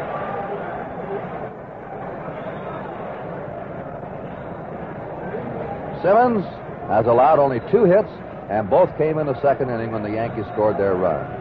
There's the fastball over for a strike called. 2-1. Simmons has walked only 1, no strikeouts. 2 balls, 1 strike. Veteran left-hander comes down. Ground ball right to the box. A comebacker to Simmons. He flips to first and there's 1 away. Lenz grounds out. Pitcher to first, Bobby Richardson, is grounded out and fouled out. The Yankees have not hit a ball out of the infield since the 2nd inning. That's how effective Simmons has been. He's had them off their timing. They're just hitting tappers to the infield, pop-ups. 1 out, nobody on. This game tied 1-1. A brilliant pitching duel today between Boughton and Simmons. Simmons' pitch is outside a ball. This is a great story in baseball, Curt Simmons. The Phillies thought he was washed up and traded him away. They wish they had not. He came back, what was he, 16-2 against them lifetime, Harry? That's right. He really haunted the Phillies. The 1-0 pitch is ground ball back to the box, base hit, center field. Bobby Richardson's on. That's the 3rd hit now for New York. And Richardson now has 5 hits. He has the most hits now of any batter in the series. 1 out, Richardson on first. Richardson holds 1 World Series record that if you watch him play all the time, you say, well, he'd be the least likely to do it. Most runs batted in the series. He just seems to rise to his best in World Series play. 1 out, Richardson on first, and Roger Maris up. Maris has popped up and grounded out. Mickey Mantle's on deck. And now Simmons is facing the power boys in the Yankee lineup. Maris tries to hold up, can't do it. He's Swings and misses on a low curveball. That's a tough call for that home plate umpire, that check swing. But Maris committed himself, says umpire Ken Burkhart behind the plate. Richardson a short lead at first. Maris hits a high fly into right field. Here's Shannon galloping in under, waiting, puts it away, and they're 2 down. Richardson stays at first, and now Mickey Mantle's up. Mantle batting right-handed. This year he hit .424 right-handed and .241 left-handed. He's grounded out to short, and he's walked in this ball game. We're all tied, 1-1. The Cardinals and the Yankees in the last half of the 6th inning. Richardson on first, 2 down. Mantle's being played deep and way around toward left. Pitch is low outside, ball 1. He hit the longest measured home run within Yankee Stadium this year. See where that 461 mark is out there, Harry?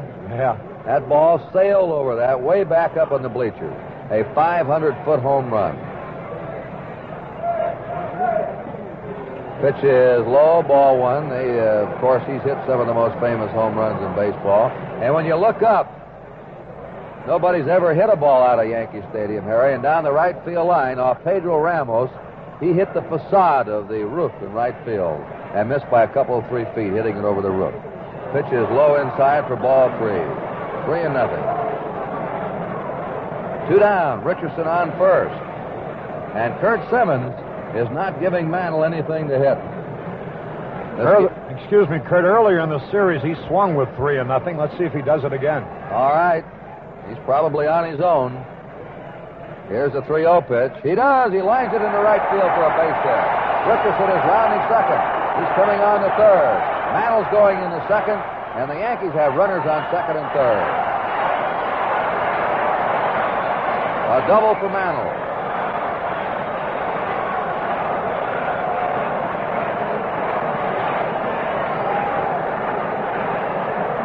Richardson's at third. Mantle's at second. There are 2 down. And now Elston Howard's up. Howard has singled and hit into a double play.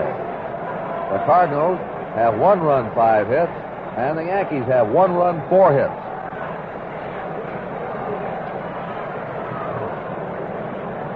Kurt Simmons in his first jam since the 2nd inning. They're going to put Howard on, and this is almost the identical circumstance that we had at the top of this inning. 1 with 2 out and runners on second and third. The Yankees purposely passed McCarver. They did it to get at a right-handed batter. However, the Yankees have a switch hitter coming up next, Tommy Tresh. So he'll be batting right. And here is ball 4 to Howard. Yankees have the bases loaded now, 2 down.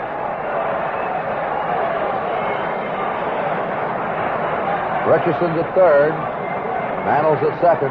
Howard's at first. Tommy Tresh, who leads the batters in the World Series so far and runs batted in with 5, has a chance to increase that total. He's popped up and he's grounded out. A straightaway for the right-hander. The pitch to him. And he popped it up to the infield. Bill White says, I've got it. He's under it, and White grabs it, and the side's out. Clutch pitching by both Boughton and Simmons in the 6th. No runs for New York. 2 hits. There were no errors. They left 3 men. At the end of 6 innings, the game is tied 1-1. Incomparable. That's the word for the Gillette stainless steel blade. You try it and find out why it's the #1 seller by far. Superb comfort, close, easy shaves, shave after shave, blade after blade. And with a Gillette stainless, you get uniform quality unequaled by any other.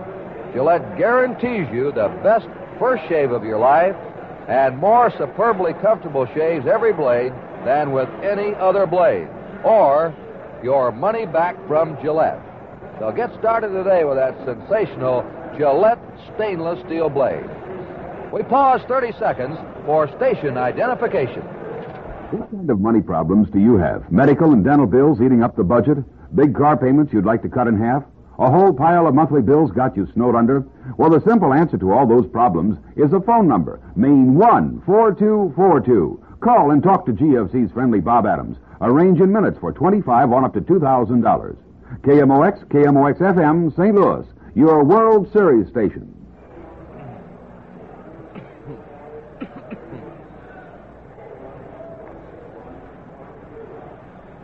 This is Curt Gowdy with Harry Carey from Yankee Stadium, New York.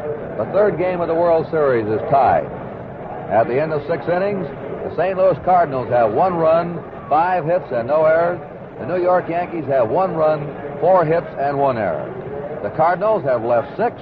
The Yankees have left 5. Both teams left the bases loaded in the 6th inning. Del Maxville will be leading off for the Cardinals in the 7th. Then the pitcher, Curt Simmons, and he's sure to get a big hand when he comes up. And then to the top of the order for Curt Flood.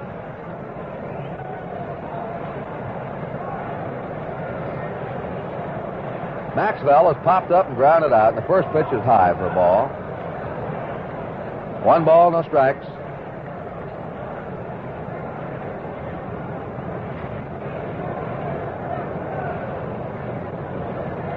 Boughton gets his sign, pitches 1-0, swing and a miss. 1 ball, 1 strike to Maxville, who went to school at Washington U in St. Louis.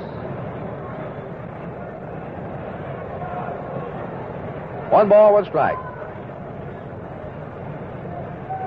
Overhand delivery is foul back. 1 ball, 2 strikes. The situation of Javier returning to action is somewhat muddled right now. He still has stiffness with a sore left hip, and it's a day-to-day proposition when he'll be back. Each club has lost a regular because of an injury. Kubek is out of the entire series. Javier still has a chance to play. There goes Boughton's cap. He throws a high curveball he knocked off as he came through in his follow-through. And with his 8th knockoff of his cap, he has set a World Series record. The 2-2 delivery. Foul back. Look out, Harry. 2 balls and 2 strikes. During the season, when we were broadcasting the Red Sox games against the Yankees, we used to get letters, Harry. Why doesn't he wear adhesive tape inside of his cap? Or how about the little elastic string that would be tucked under his chin? Anything to keep that cap on. Well, he's the one that has to bend over and pick it up. It's all right with him. 2 balls, 2 strikes to Maxville. Nobody on, nobody out. Change up. There's a drive into left center. That's in the gap. Harris is up with it. Maxville's coming for 2, and he's in there. He threw a number 8 batter in the lineup, a changeup, and got it high. There's an old baseball saying, don't throw a weak hitter a high changeup. Pitch just got away from him, Curt. And it certainly gives the Cardinals a rousing start here in the 7th inning. All right, there's a runner on second. Nobody out. Now here's Curt Simmons up. Simmons has struck out, and he's hit a line drive off the glove of Boyer at third to knock in the only Cardinal run. Now the Yankees are in tight at first and third. They're looking for the bunt. Here's the stretch. Simmons bunts down the third baseline. He makes Boyer handle the ball. Boyer fires to first and gets him. That's a perfect sacrifice for that runner on second. Simmons made the third baseman come in and handle the ball. Maxville went over to third, and Simmons is out on a sacrifice. Boyer to Pepitone. 1 out. Check that Richardson cover. 1 out, and here's Curt Flood up. He's flied to right, he's flied to center, he's hit into a force play. And the Yankees bring the infield in, hoping for a play at the plate. With this ball game tied now, 1-1 in the top half of 7th. And the way these two fellows are pitching, 1 run could be a big one. And it's late, Curt, and they can't afford to play the infield back, so they're in for the play at the plate with a good hitter up there, Curt Flood. Flood, who had 211 base hits this last year, has Gone hitless and 3 times up in this game. Boughton's ready, fires, and Flood takes the curve low, ball 1. In the best 4 out of 7 series pattern, first used back in 1905, the first 2 games has been split 32 times. And on 21 of those occasions, the team that took the 3rd game emerged eventually the champ. Fouls it back. So, winning the 3rd game after you split the first 2 has proven that 21 out of 30 times that team will go on to win the World Series. And we'll see what happens after today's game and who takes this one. 1 out for the Cardinals. Del Maxville's at third base. This game is tied 1-1 in the top half to 7th. Kurt Flood's the batter at the top of the Cardinal batting order. Lou Brock's on deck. Boughton ready. In comes the overhand pitch. It's outside. Ball 2. 2-1 to Flood.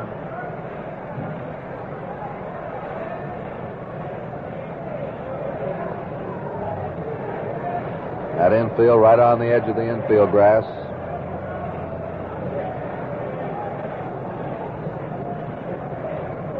Flood's a line drive type hitter. He stings that ball, usually gets a piece of it, doesn't strike out too much. The 2-1 delivery. He hits a high pop into shallow center. Maxville's tagging at third. Maris is under it in very shallow center. Maxville holding. The throw to the plate to Howard.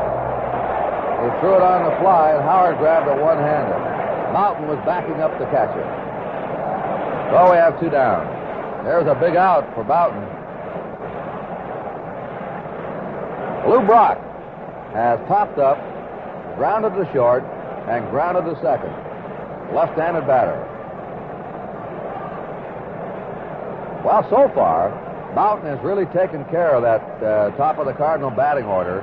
Flood and Brock have been up 7 times, the number 1 and 2 men, and they have not reached base yet. Quite frequently during the regular season, Kurt, Brock with a runner at third and 2 out will bunt for a base hit. All right, let's watch, Harry. This game tied 1-1, 7th inning. Cardinals have 2 down. Maxville's at third. Boyer's looking for the bunt. He's right in on the grass at third. And the pitch is low, ball 1. Of course, he'd be shortened up anyway against the left-hander. But these 2 clubs have been scouted extensively. And evidently, Boyer's been tipped off that Brock will bunt sometime in a situation like this. 1 ball, no strikes to Brock. Bill White on deck. Just a shade to the opposite field for Brock, who hit .350 with the Cardinals from June on. Takes the pitch high. Ball 2. 2-0. In fact, June 15th is the date that the Cardinal fans circle the calendar. That's the day they got Brock from the Cubs. He was hitting .251 at that time. Gene Mock told us out in St. Louis, the manager of the Phillies, he says, Kurt, one morning, Lou Brock just woke up and he was a ball player. It just happened that quickly. The 2-0 delivery, a bounding ball to third. 1 hop, Boyer's got it, flips to first, the side down. No runs for the Cardinals. 1 hit, there were no errors, 1 man left. And at the end of 6.5 innings, the game is tied 1-1. To look and feel sharp, use the stainless blade that outsells all the others made. Get 12 blades while the price is low. It's a special from Gillette. Let's go. Here's the deal. 2 dispensers of sensational Gillette stainless steel blades. 12 blades for only $1.50. You save 28 cents. If you haven't enjoyed the matchless comfort of this great blade, here's your chance to find out why the Gillette Stainless has become the #1 seller by far. You're guaranteed the easiest first shave, plus more superbly comfortable shaves every blade than with any other blade, or your money back from Gillette. So right now, save 28 cents on this 2-dispenser deal and enjoy real shaving luxury at a bargain. Get 12 blades while the price is low. It's a special from Gillette. Let's go.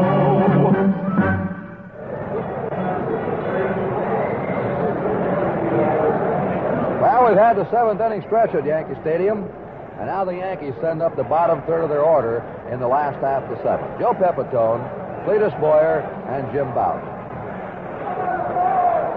The Cardinals have 1 run, 6-6, The Yankees have 1 run, 4 hits. Pepitone has walked and grounded out. Curt Simmons throws. He swings and misses on a curve. Strike 1. Boughton has pitched out of trouble in the 6th. The Cardinals led off the 7th with a double, but they didn't score. Simmons pitched out of a bases-loaded situation in the 6th, and now here he is in the last of the 7th.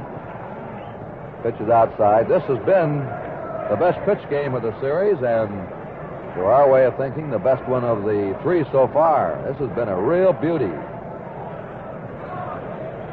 This is for the folks who like great clutch pitching. First 2 games were hitting fans' delight. The pitch is a strike called. That's a fastball in the outside corner. 1 ball, 2 strikes to Joe Pepitone.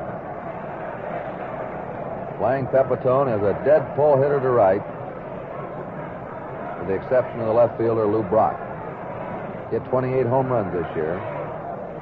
There's a ground ball foul down the first baseline, and the count is 1 ball, 2 strikes to Joe Pepitone. They've already announced the starting pitchers for tomorrow. Whitey Ford for the Yankees. He'll pitch game 4. And Ray Sadecki. Sadecki for the Cardinals. Same 2 that opened the series in St. Louis on Wednesday. 1 ball, 2 strikes. Nobody on, nobody out. Simmons sidearms him. Outside. Just missed with that one. 2 balls and 2 strikes.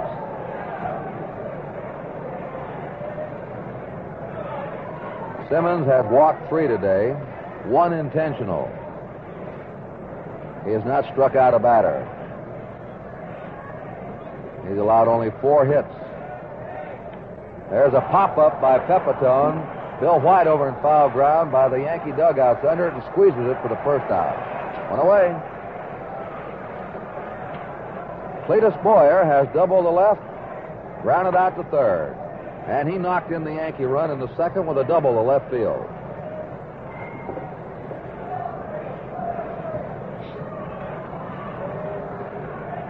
So on they go. Curt Simmons, 35-year-old left-hander, and Jim Boughton, 25-year-old right-hander. And they've really gone at it against each other today. 1 down, nobody on. Game tied, 1-1. Here's the pitch. There's a foul ball. Upstairs and back to first base. Strike 1.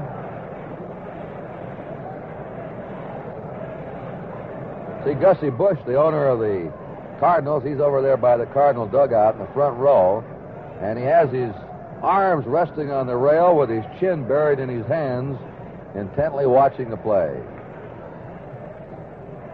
Pitch is low for a ball. This is his first World Series as owner of the Cardinals. That's a pose reminiscent of the old Judge Landis, Kurt. And I've seen a lot of pictures of the Judge with that pose. 1 ball, 1 strike. There's a smash foul down the right field line into the stand, except when he got mad, Harry. I never did have the privilege of meeting the late commissioner, but they say he was some character, Kurt. They did a tremendous job. 1 ball, 2 strikes. Ford Frick, the present commissioner of baseball, and his family are all down by the Yankee dugout. He has his grandson with him today. A 1-2 pitch. Low outside. 2-2. They live in Lexington, Massachusetts. Grandson. 2 balls and 2 strikes to Cletus Boyer. 1 out, nobody on. Last half the 7th. It's a tie game, 1-1. Simmons comes in. There's a swing and a miss on a screwball. A breaking pitch that was going away from a right-hander. And that's the first strikeout for Simmons. That makes it 2 down for the Yankees. Here's Jim Boughton coming up. Listen to the hand for Boughton.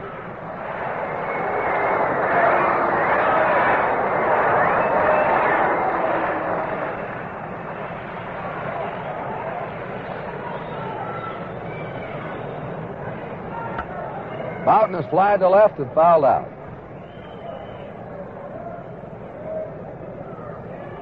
Bill Lynn's on deck. Boughton tries to bunt and fouls it off to the right of home plate, strike one. Cardinals have 1 run, 6 hits. The Yankees have 1 run, 4 hits. And only 1 error in the game. That's been committed by the Yankees. The Cardinals have not made an error yet in this series.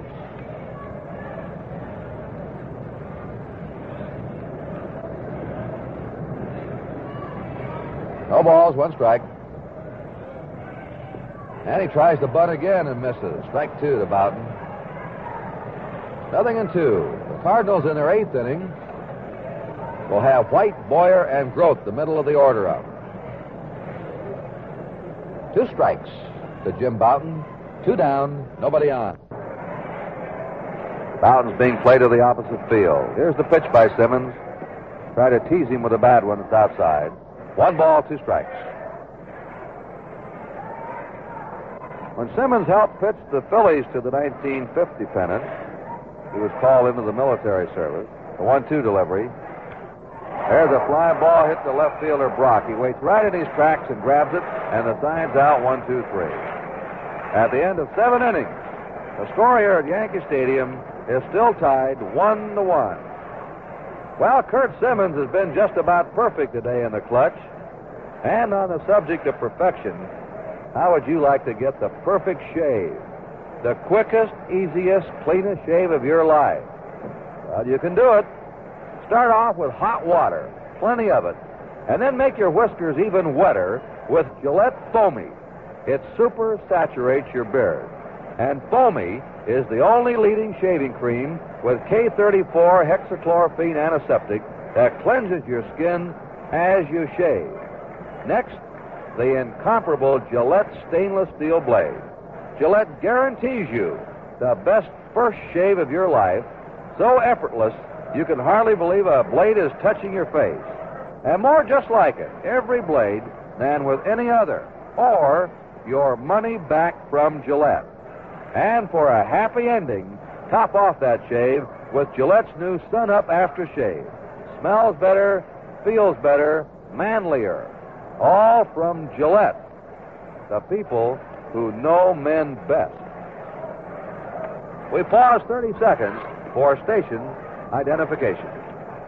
Make this World Series even more memorable with a tall one mixed with Saratoga Ginger Ale. Saratoga Ginger Ale is great as a mixer and delicious served plain. When friends call for a visit or a party, plan on serving Saratoga Ginger Ale, the ginger snappy one with the just right touch of carbonation and imported Jamaican ginger. Get Saratoga Ginger Ale at your favorite store in full quarts. You get 10% more in every bottle of Saratoga Ginger Ale than in other so-called quarts. Ask for Saratoga Ginger Ale. WGY. Yankee Stadium, New York. At the end of 7 innings, the Cardinals have 1 run, 6 hits, and no errors. The Yankees have 1 run, 4 hits, and 1 error. The Yankees scored in the 2nd inning on Cletus Boyer's double, and the Cardinals scored on Curt Simmons' single. In the 5th inning, that's been the scoring. Both clubs had the bases loaded in the 6th, couldn't score, and here's Bill White up. And he swings him at the strike line. The Cardinals led off the 7th with a double by Del Maxville, but they couldn't get him in. White is lined to left, flied to left, and had an infield hit. 1 out of 3.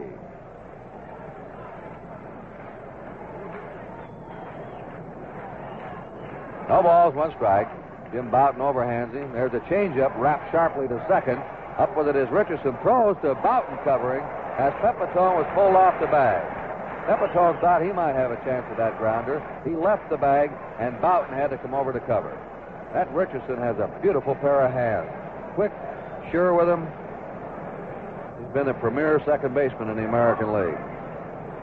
1 out, nobody on. Ken Boyers popped up, flied to center, flied to left. He's 0 for 3. Dick Grote will be on deck. Playing Boyer deep and about a step toward left.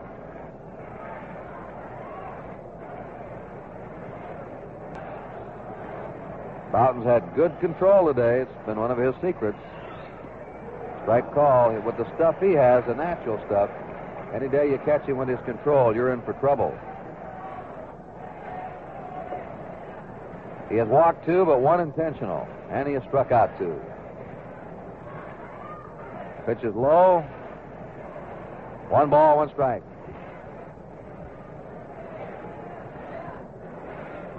Eighth inning. Third game of the World Series is tied 1-1. Boughton gets a sign from Howard. Here comes the pitch to Ken Boyer. A changeup is hit high and fairly deep to left, but in comes Fresh under it, makes the grab. 2 down. Boyer got under that pitch just a little too much, the changeup, and flied out to Fresh and left. 2 down, and Dick Grote up. Grote has struck out, popped up, and doubled the left. And if you're looking ahead to the last of the 8th inning, the Yankees will have the top of their order up: Linz, Richardson, and Maris. So it's 1-1. Tie game, 8th inning. Dick Grote with a closed stance, that front foot closer to home plate than the rear foot, takes a pitch outside, ball 1. Johnny Keane, when the Cardinals worked out here yesterday, they asked him, would Yankee Stadium be a handicap to the Cardinals? There's a fly ball foul out of play. And he said, no, we have line drive hitters. And he named them: Flood, Brock, Grote, fellas that get a piece of the ball. This big outfield here is an advantage to them. Plus, he said, we have the faster outfield, and our superior speed should help us in that big outfield. One thing that's been a little surprising, Harry, with the wind blowing the way it has in the 3 games, we haven't had many home runs hit in this series. I was thinking the same thing. There's only been 3 home runs hit. 1 by the Cardinals, 2 by the Yankees. 2 down, nobody on. Here's the pitch to Grote. Takes it high and inside. 2 balls, 1 strike to Dick Grote. The Cardinal catcher, Tim McCarver's on deck. Well, the sun's out again, but these tricky shadows are now present here in Yankee Stadium. There's a bounding ball, hit 1 hop to third. Boyer has it easily, flips to first, and the Cardinals go down 1, 2, 3 in the 8th inning. So at the end of 7.5 innings, still a tie game, 1-1. How many deodorants do you have cluttering up that family medicine chest, huh? Did you know there's a personal deodorant that's perfect for the whole family? America's #1 deodorant, Gillette Right Guard Power Spray. It's the perfect personal deodorant because nothing touches you but the spray itself. Not a gummy roll-on, not a messy cream, but a refreshing mist that dries on contact. 2 seconds gives you 24-hour protection. Remember, because nothing touches you but the spray itself, Right Guard is the perfect personal deodorant for the whole family. And talk about incomparable products. How about that Gillette stainless steel blade? Gillette guarantees you the best first shave and more superbly comfortable shaves every blade than with any other blade, or your money back from Gillette. Discover the remarkable uniformity of Gillette stainless steel blade, and you'll see why the Gillette stainless steel has become the #1 seller by far.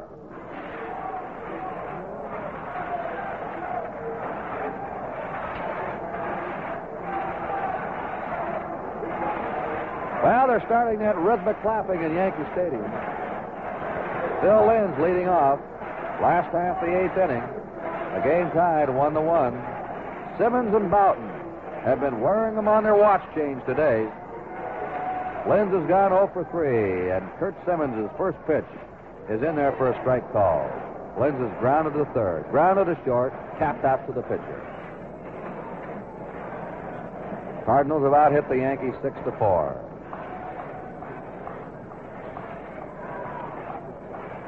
And the 1-strike pitch.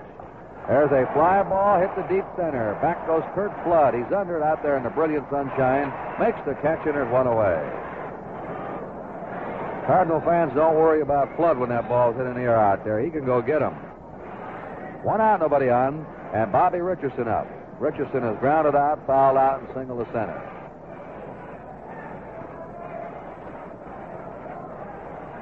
Roger Maris on deck. Well, the way this is going, it looks like 1 swing of the bat, 1 break. Something quick and unexpected. Might do it here. Here's the pitch high and outside. Ball 1 to Richardson. We're all tied, 1-1, if you just joined us. Last half of the 8th inning. Simmons pitch. There's a foul out of play upstairs. And the count is 1 ball, 1 strike. 1-1 to Bobby Richardson. 1 down. The bases are empty for the Yankees. Simmons reads his sign. Now fires. Screwball low and outside. Ball 2. And you Cardinal fans, in the 9th, they'll have McCarver, Shannon, Maxville up. Right now, the Yankees are batting with Bobby Richardson. 2-1 delivery. Low, ball 3. 3-1. Simmons behind him. Kurt Simmons. We told you it was called in the military service back in 1950 when the Phillies played in the series. The 3-1 delivery is a ground ball to shortstop. Dick Grote has it. There's a flip to first. White stretches to hang on to it. Throws a little high and to the home plate side of first, but he's got it, and they're 2 down. And in that 1950 World Series, Simmons was a batting practice pitcher. He was ineligible to pitch in a series. He hasn't been any batting practice pitcher here today. He's been a great one. 2 down, nobody on. Roger Maris up. Maris has popped up, grounded out, and flied out. 0 for 3. Mickey Mantle's on deck. Playing Maris as a pull hitter to right. And he swings and misses. Strike 1. No balls, 1 strike. Game tied, 1-1. Last half of the 8th inning. Simmons' pitch to Maris is away from him. The ball, 1-1. Simmons has moved that ball beautifully today. I don't think he's thrown over a pitch or 2 down the middle. Every pitch has been on the corners. It's been high, low, in and out. A 1-1 delivery. That pitch is in there for a strike call. Let her high on the inside corner. 1 ball, 2 strikes to Roger Maris. The Yankees have 2 out, nobody on here in the last of the 8th inning.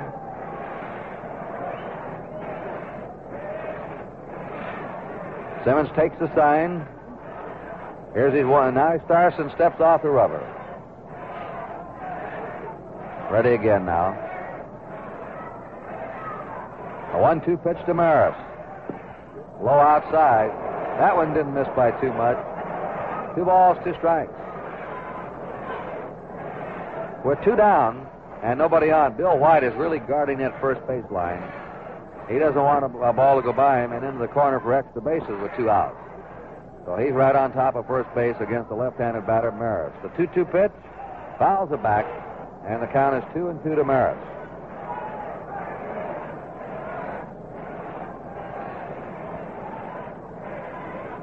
Maris has hit 186 in World Series competition, 4 previous World Series. He's never hit hard in the World Series, and this one so far now, he's had 3 hits and 12 times up. 2-2, and the pitch to Maris. And he hits a high foul. It'll be out of play down the right field line. That's in the 3rd deck. Both these men have had good stuff today, and we've had a lot of foul balls drop in the stands. Kurt, Tim McCarver's out talking to Simmons. That last pitch that Maris fouled on the first base side of the stands was the first ball that had gotten away from Simmons, and he got it inside. Now, he's been pitching Maris to the outside part of the plate to prevent him from being able to pull into that neighborly right field section. They're having quite a talk out there. Now here comes young McCarver back of the plate. 2 balls and 2 strikes to Roger Maris. 2 down, nobody on. Game tied, 1-1. Last of the 8th inning. Here's the pitch to him. It's high, ball 3. 3-2.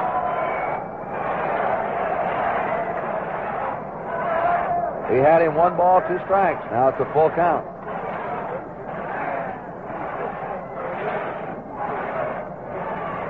We're ready now for the 3-2 pitch. It's on the way. He's out. Oh, strike 3 on throws his bat away. He doesn't like it, but he's out of there. And the Yankees go down 1-2-3 in the last half of the eighth inning. So the score at the end of 8 innings here at Yankee Stadium is still the Cardinals won and the Yankees won. Well, before the Cards come up for the ninth inning, here's a question. Men, would you like the cleanest, quickest, easiest shaves in the world? It's really very simple. First, splash on lots of hot water. Really wet those whiskers. And then make them even wetter with moisture-rich Gillette Foamy, regular or menthol. Its tiny moisture bubbles super saturate your beard. And Gillette Foamy is the only leading shave cream containing K34 hexachlorophene antiseptic. It cleanses your skin while you shave.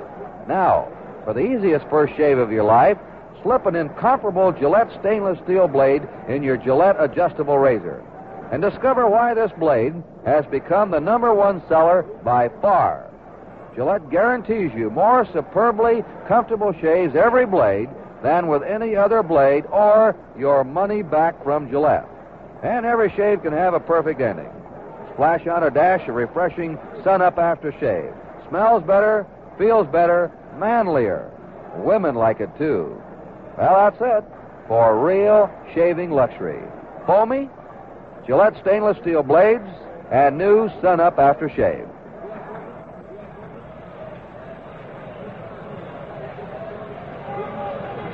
It's the ninth inning here at Yankee Stadium. The Cardinals have 1 run, 6 hits, and no errors. The Yankees have 1 run, 4 hits, and 1 error. The Cardinals have left 7. The Yankees have left 5. And here in the ninth inning, Tim McCarver will be leading off. He's walked, single to right, and he's been passed purposely. KMOX and KMOX-FM St. Louis. And Curt Simmons, the 2 starting pitchers, have both gone all the way. McCarver's batting left-handed. The pitch to him is a little bit high for a ball, 1-0.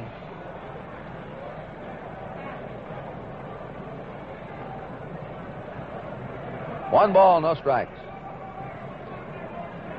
A 1-0 delivery. There's a ground ball drilled to shortstop, right to the legs of Lynn. Into left field. McCarver's on. That was a real croquet shot. Went right through his legs. He was bent over to pick it up. And there's an error charged to Linz, and the Yankees now have committed 2 errors in this game. And this puts the pressure now on Boughton. It looked like an easy out. Runner on first, nobody out. Here's Shannon up. The right fielder of the Cardinals has singled to center, line to right, hit into a force place. Bunting, it's a beauty, picked up by Pepitone. He tags him out as Shannon runs back toward home plate. It's a sacrifice. And the Cardinals have the tie-breaking run at second base, 1 out. Maxwell is scheduled up, but they're going to pinch hit for him. Carl Warwick, who's had 2 hits and 2 pinch hit appearances, is coming out now to bat for Maxville.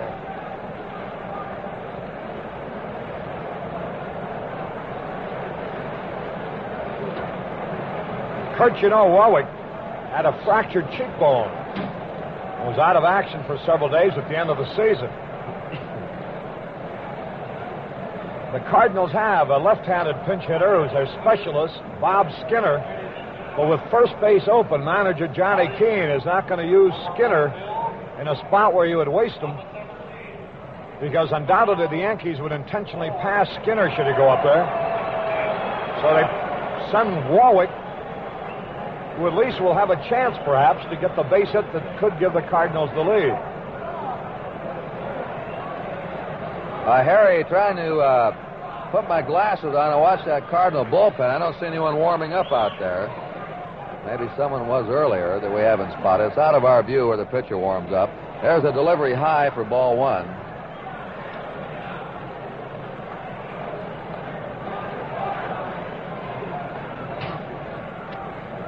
Jerry Buchek is out there with his jacket off. He'll come in to play second base for the Cards in the last of the ninth.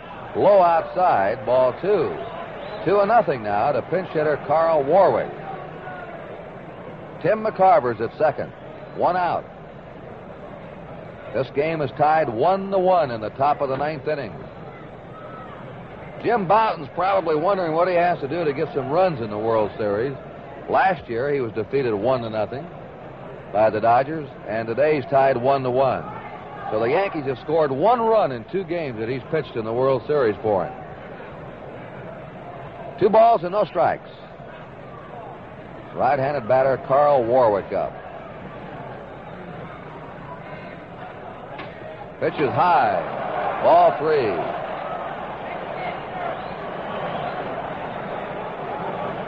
Charlie James is out on deck now, and evidently is going to hit for Kurt Simmons. Maybe. We'll see what happens. 3 balls and no strikes. The pitch to him, and Bouton bores it right in there for a strike call. 3-1 now. We're tied 1-1, 9th inning. McCarver led off with a ground ball that went through the Yankee shortstop's legs, Phil Linz, for an error. Shannon sacrificed him to second.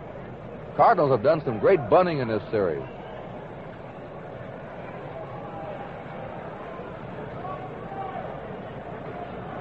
They've had 2 good sacrifice bunts today.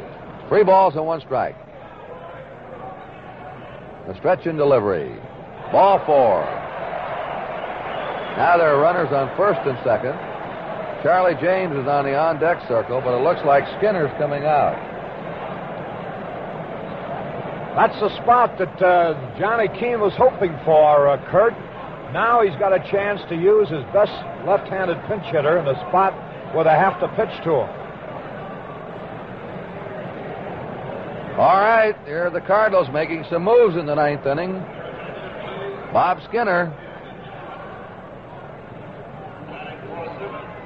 Steve Hamilton and Pete Mickelson, left-hander and right-hander, in the Yankee bullpen warming up. Bob Skinner hit .254 this year, 4 homers. And he's up there now with 1 out. Runners on first and second for St. Louis. Game tied 1-1, top of the 9th inning. The stretch and delivery. There's a strike call. We can't see who's warming up for the Cardinals. It may be Barney Schultz. But they have hit now for Simmons, and the Cardinals will need a new pitcher in the last of the 9th inning. 1 run, 6 hits for the Cardinals. 1 run, 4 hits for the Yankees. The Yankees have made 2 errors.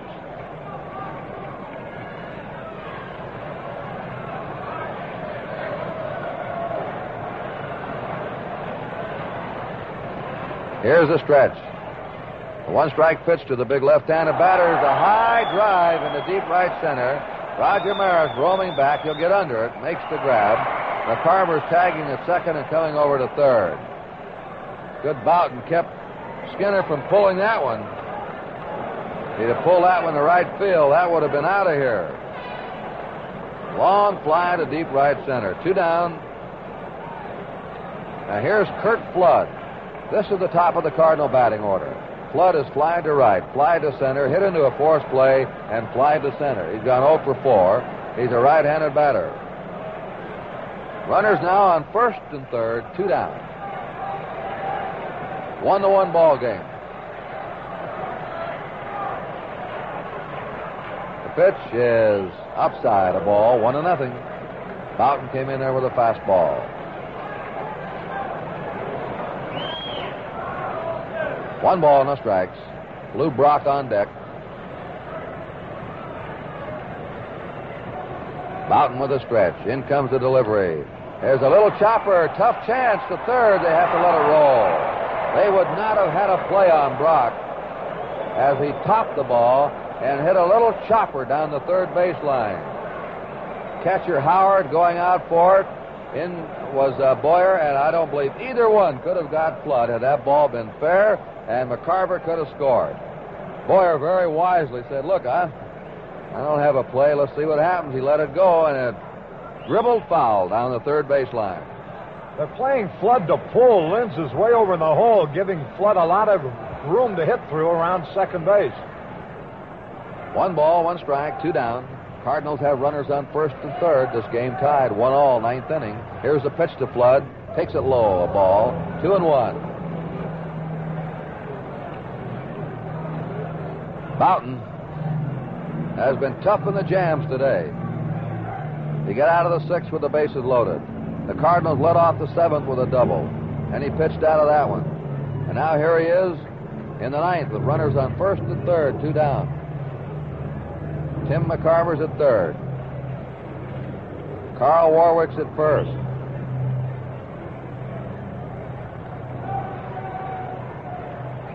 Boughton with a stretch. Makes the move to first, and getting back is Warwick. He wasn't far off that bag. Now once again, Jim Boughton up on the rubber. He swings. There's a fly ball in a shallow right. Waiting for it is Mantle. He's got it. And the Cardinals are out in the 9th. No runs, no hits, 1 Yankee error, and the Cardinals left 2. And the score at the end of 8.5 innings now is still tied 1-1. Well, tomorrow the pitchers are expected to be Whitey Ford and Ray Sadecki, a rematch of the first game which the Cardinals won. I don't know if history will repeat, but I do know this. If you take advantage of this Gillette World Series special, you'll get the easiest, quickest shaves in the world, and you'll save 28 cents in the deal.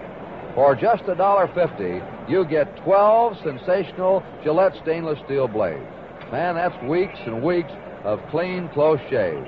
Unparalleled shaving luxury.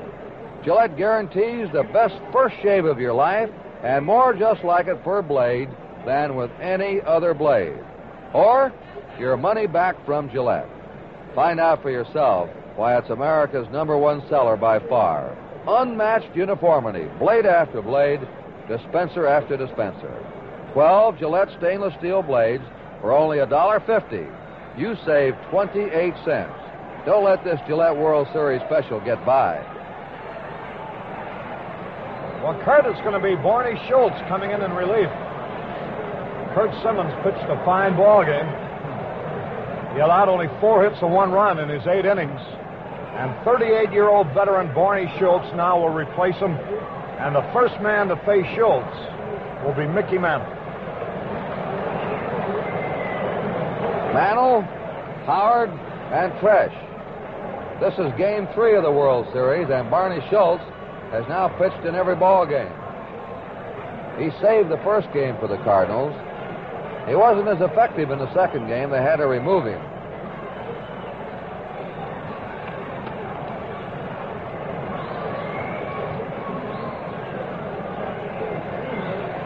Came in the second game, worked only a third of an inning. Allowed 2 hits and 2 runs. Gave up a home run in that game. Jerry Buchek will go to second base. And he's going to be batting in the number 8 spot. Well, the Cardinals have had their chances. They had the bases loaded in the 6th, 2 down. In the 6th with 2 down, Shannon bounced into a force play. Maxville led off the 7th with a double. He was sacrificed on the 3rd, and with a runner on 3rd, 1 out. They couldn't get him in. Flood flied to shallow center, and Brock bounced out. And here in the 9th, Linz booted McCarver's easy ground ball. McCarver was sacrificed to second, and after a walk to Warwick, Skinner flied to deep center, and Flood flied out. Now Mickey Mantle batting left-handed. Time called.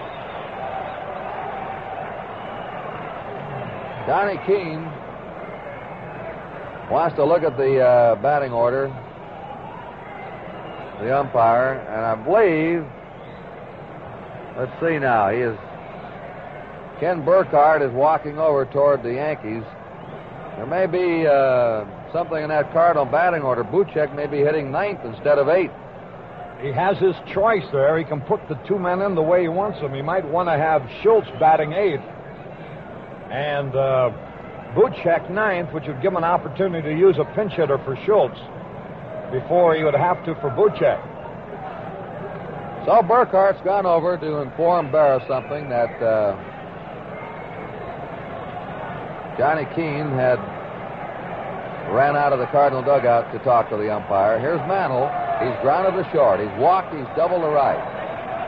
Facing 38-year-old Barney Schultz. The big Yankee crowd roaring now for some action. There's a high drive. Hit the deep right. And forget about it. It is gone. The ball game's over.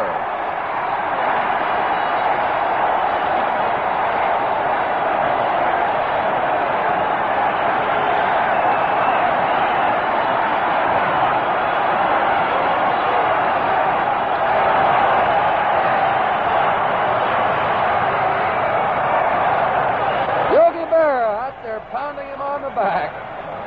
Yogi and Mickey have been together for years and years, and Mantle just hit a towering drive into the third deck off one of Schultz's fastball, or knuckleball, one pitch, and Barney Schultz, when he saw that bat connect, he just shook his head and started for the dugout.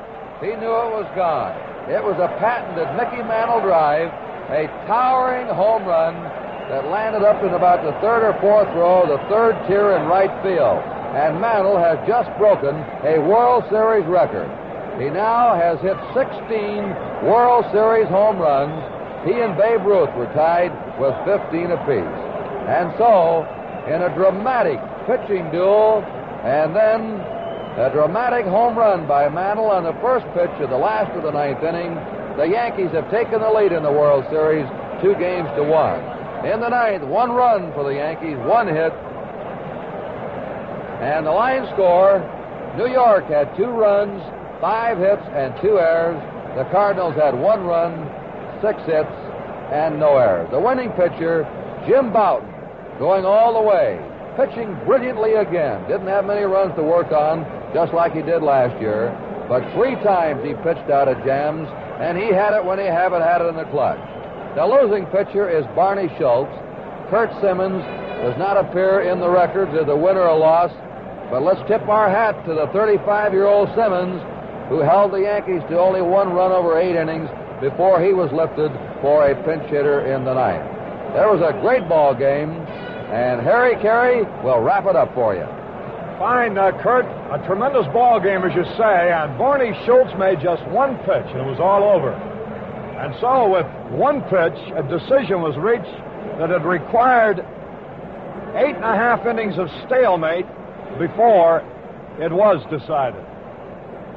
Mickey Mantle, turning around to bat left-handed for the first time today, after having hit right-handed against Curt Simmons with a double in 2 official times at bat.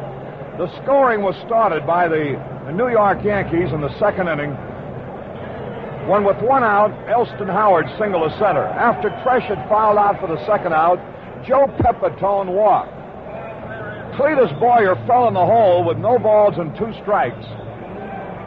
And then Simmons perhaps made his only mistake of the day, as he got a pitch up high and inside, and Boyer, falling away, doubled into the left field corner. That drove in the run. Bouton then flied out, and that was it. And the Yankees led 1-0. The Cardinals tied it with an error by Mickey Mantle, setting it up in the 5th inning. Was an unearned run, a single by McCarver, Mantle's error, and a base hit by Simmons off the diving glove of Cletus Boyer. Then the Cardinals threatened several times, but Jim Bouton was more than equal to the occasion. I guess the turning point was in the 9th inning when Bob Skinner, the pinch hitter for Curt Simmons, hit a long drive deep in the center field that was hauled in by Roger Maris. As a result of Skinner batting for Simmons, the Cardinals had to go to their bullpen, and Barney Schultz came in time to make 1 pitch, and that a record-breaking home run by Mickey Mantle, who now has hit more home runs in World Series competition than anybody else in the history of the game, and that even includes the one, only, and immortal Babe Ruth. So that's the final 2-1. The Yankees over the Cardinals. The Yankees now leading 2-1. This broadcast is authorized under broadcasting rights granted by the Commissioner of Baseball solely for the entertainment of our listening audience.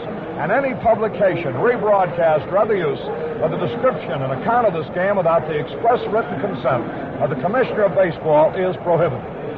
This is Harry Carey with Kurt Gowdy reminding you to be sure to tune in tomorrow at 12:45 Eastern Daylight Time for the 4th game of this exciting 1964 World Series, when your host, as today, again will be Gillette, the people who know men best, and Chrysler Corporation, maker of Plymouth, Dodge trucks, Chrysler, and Imperial. This has been an NBC Radio Network production.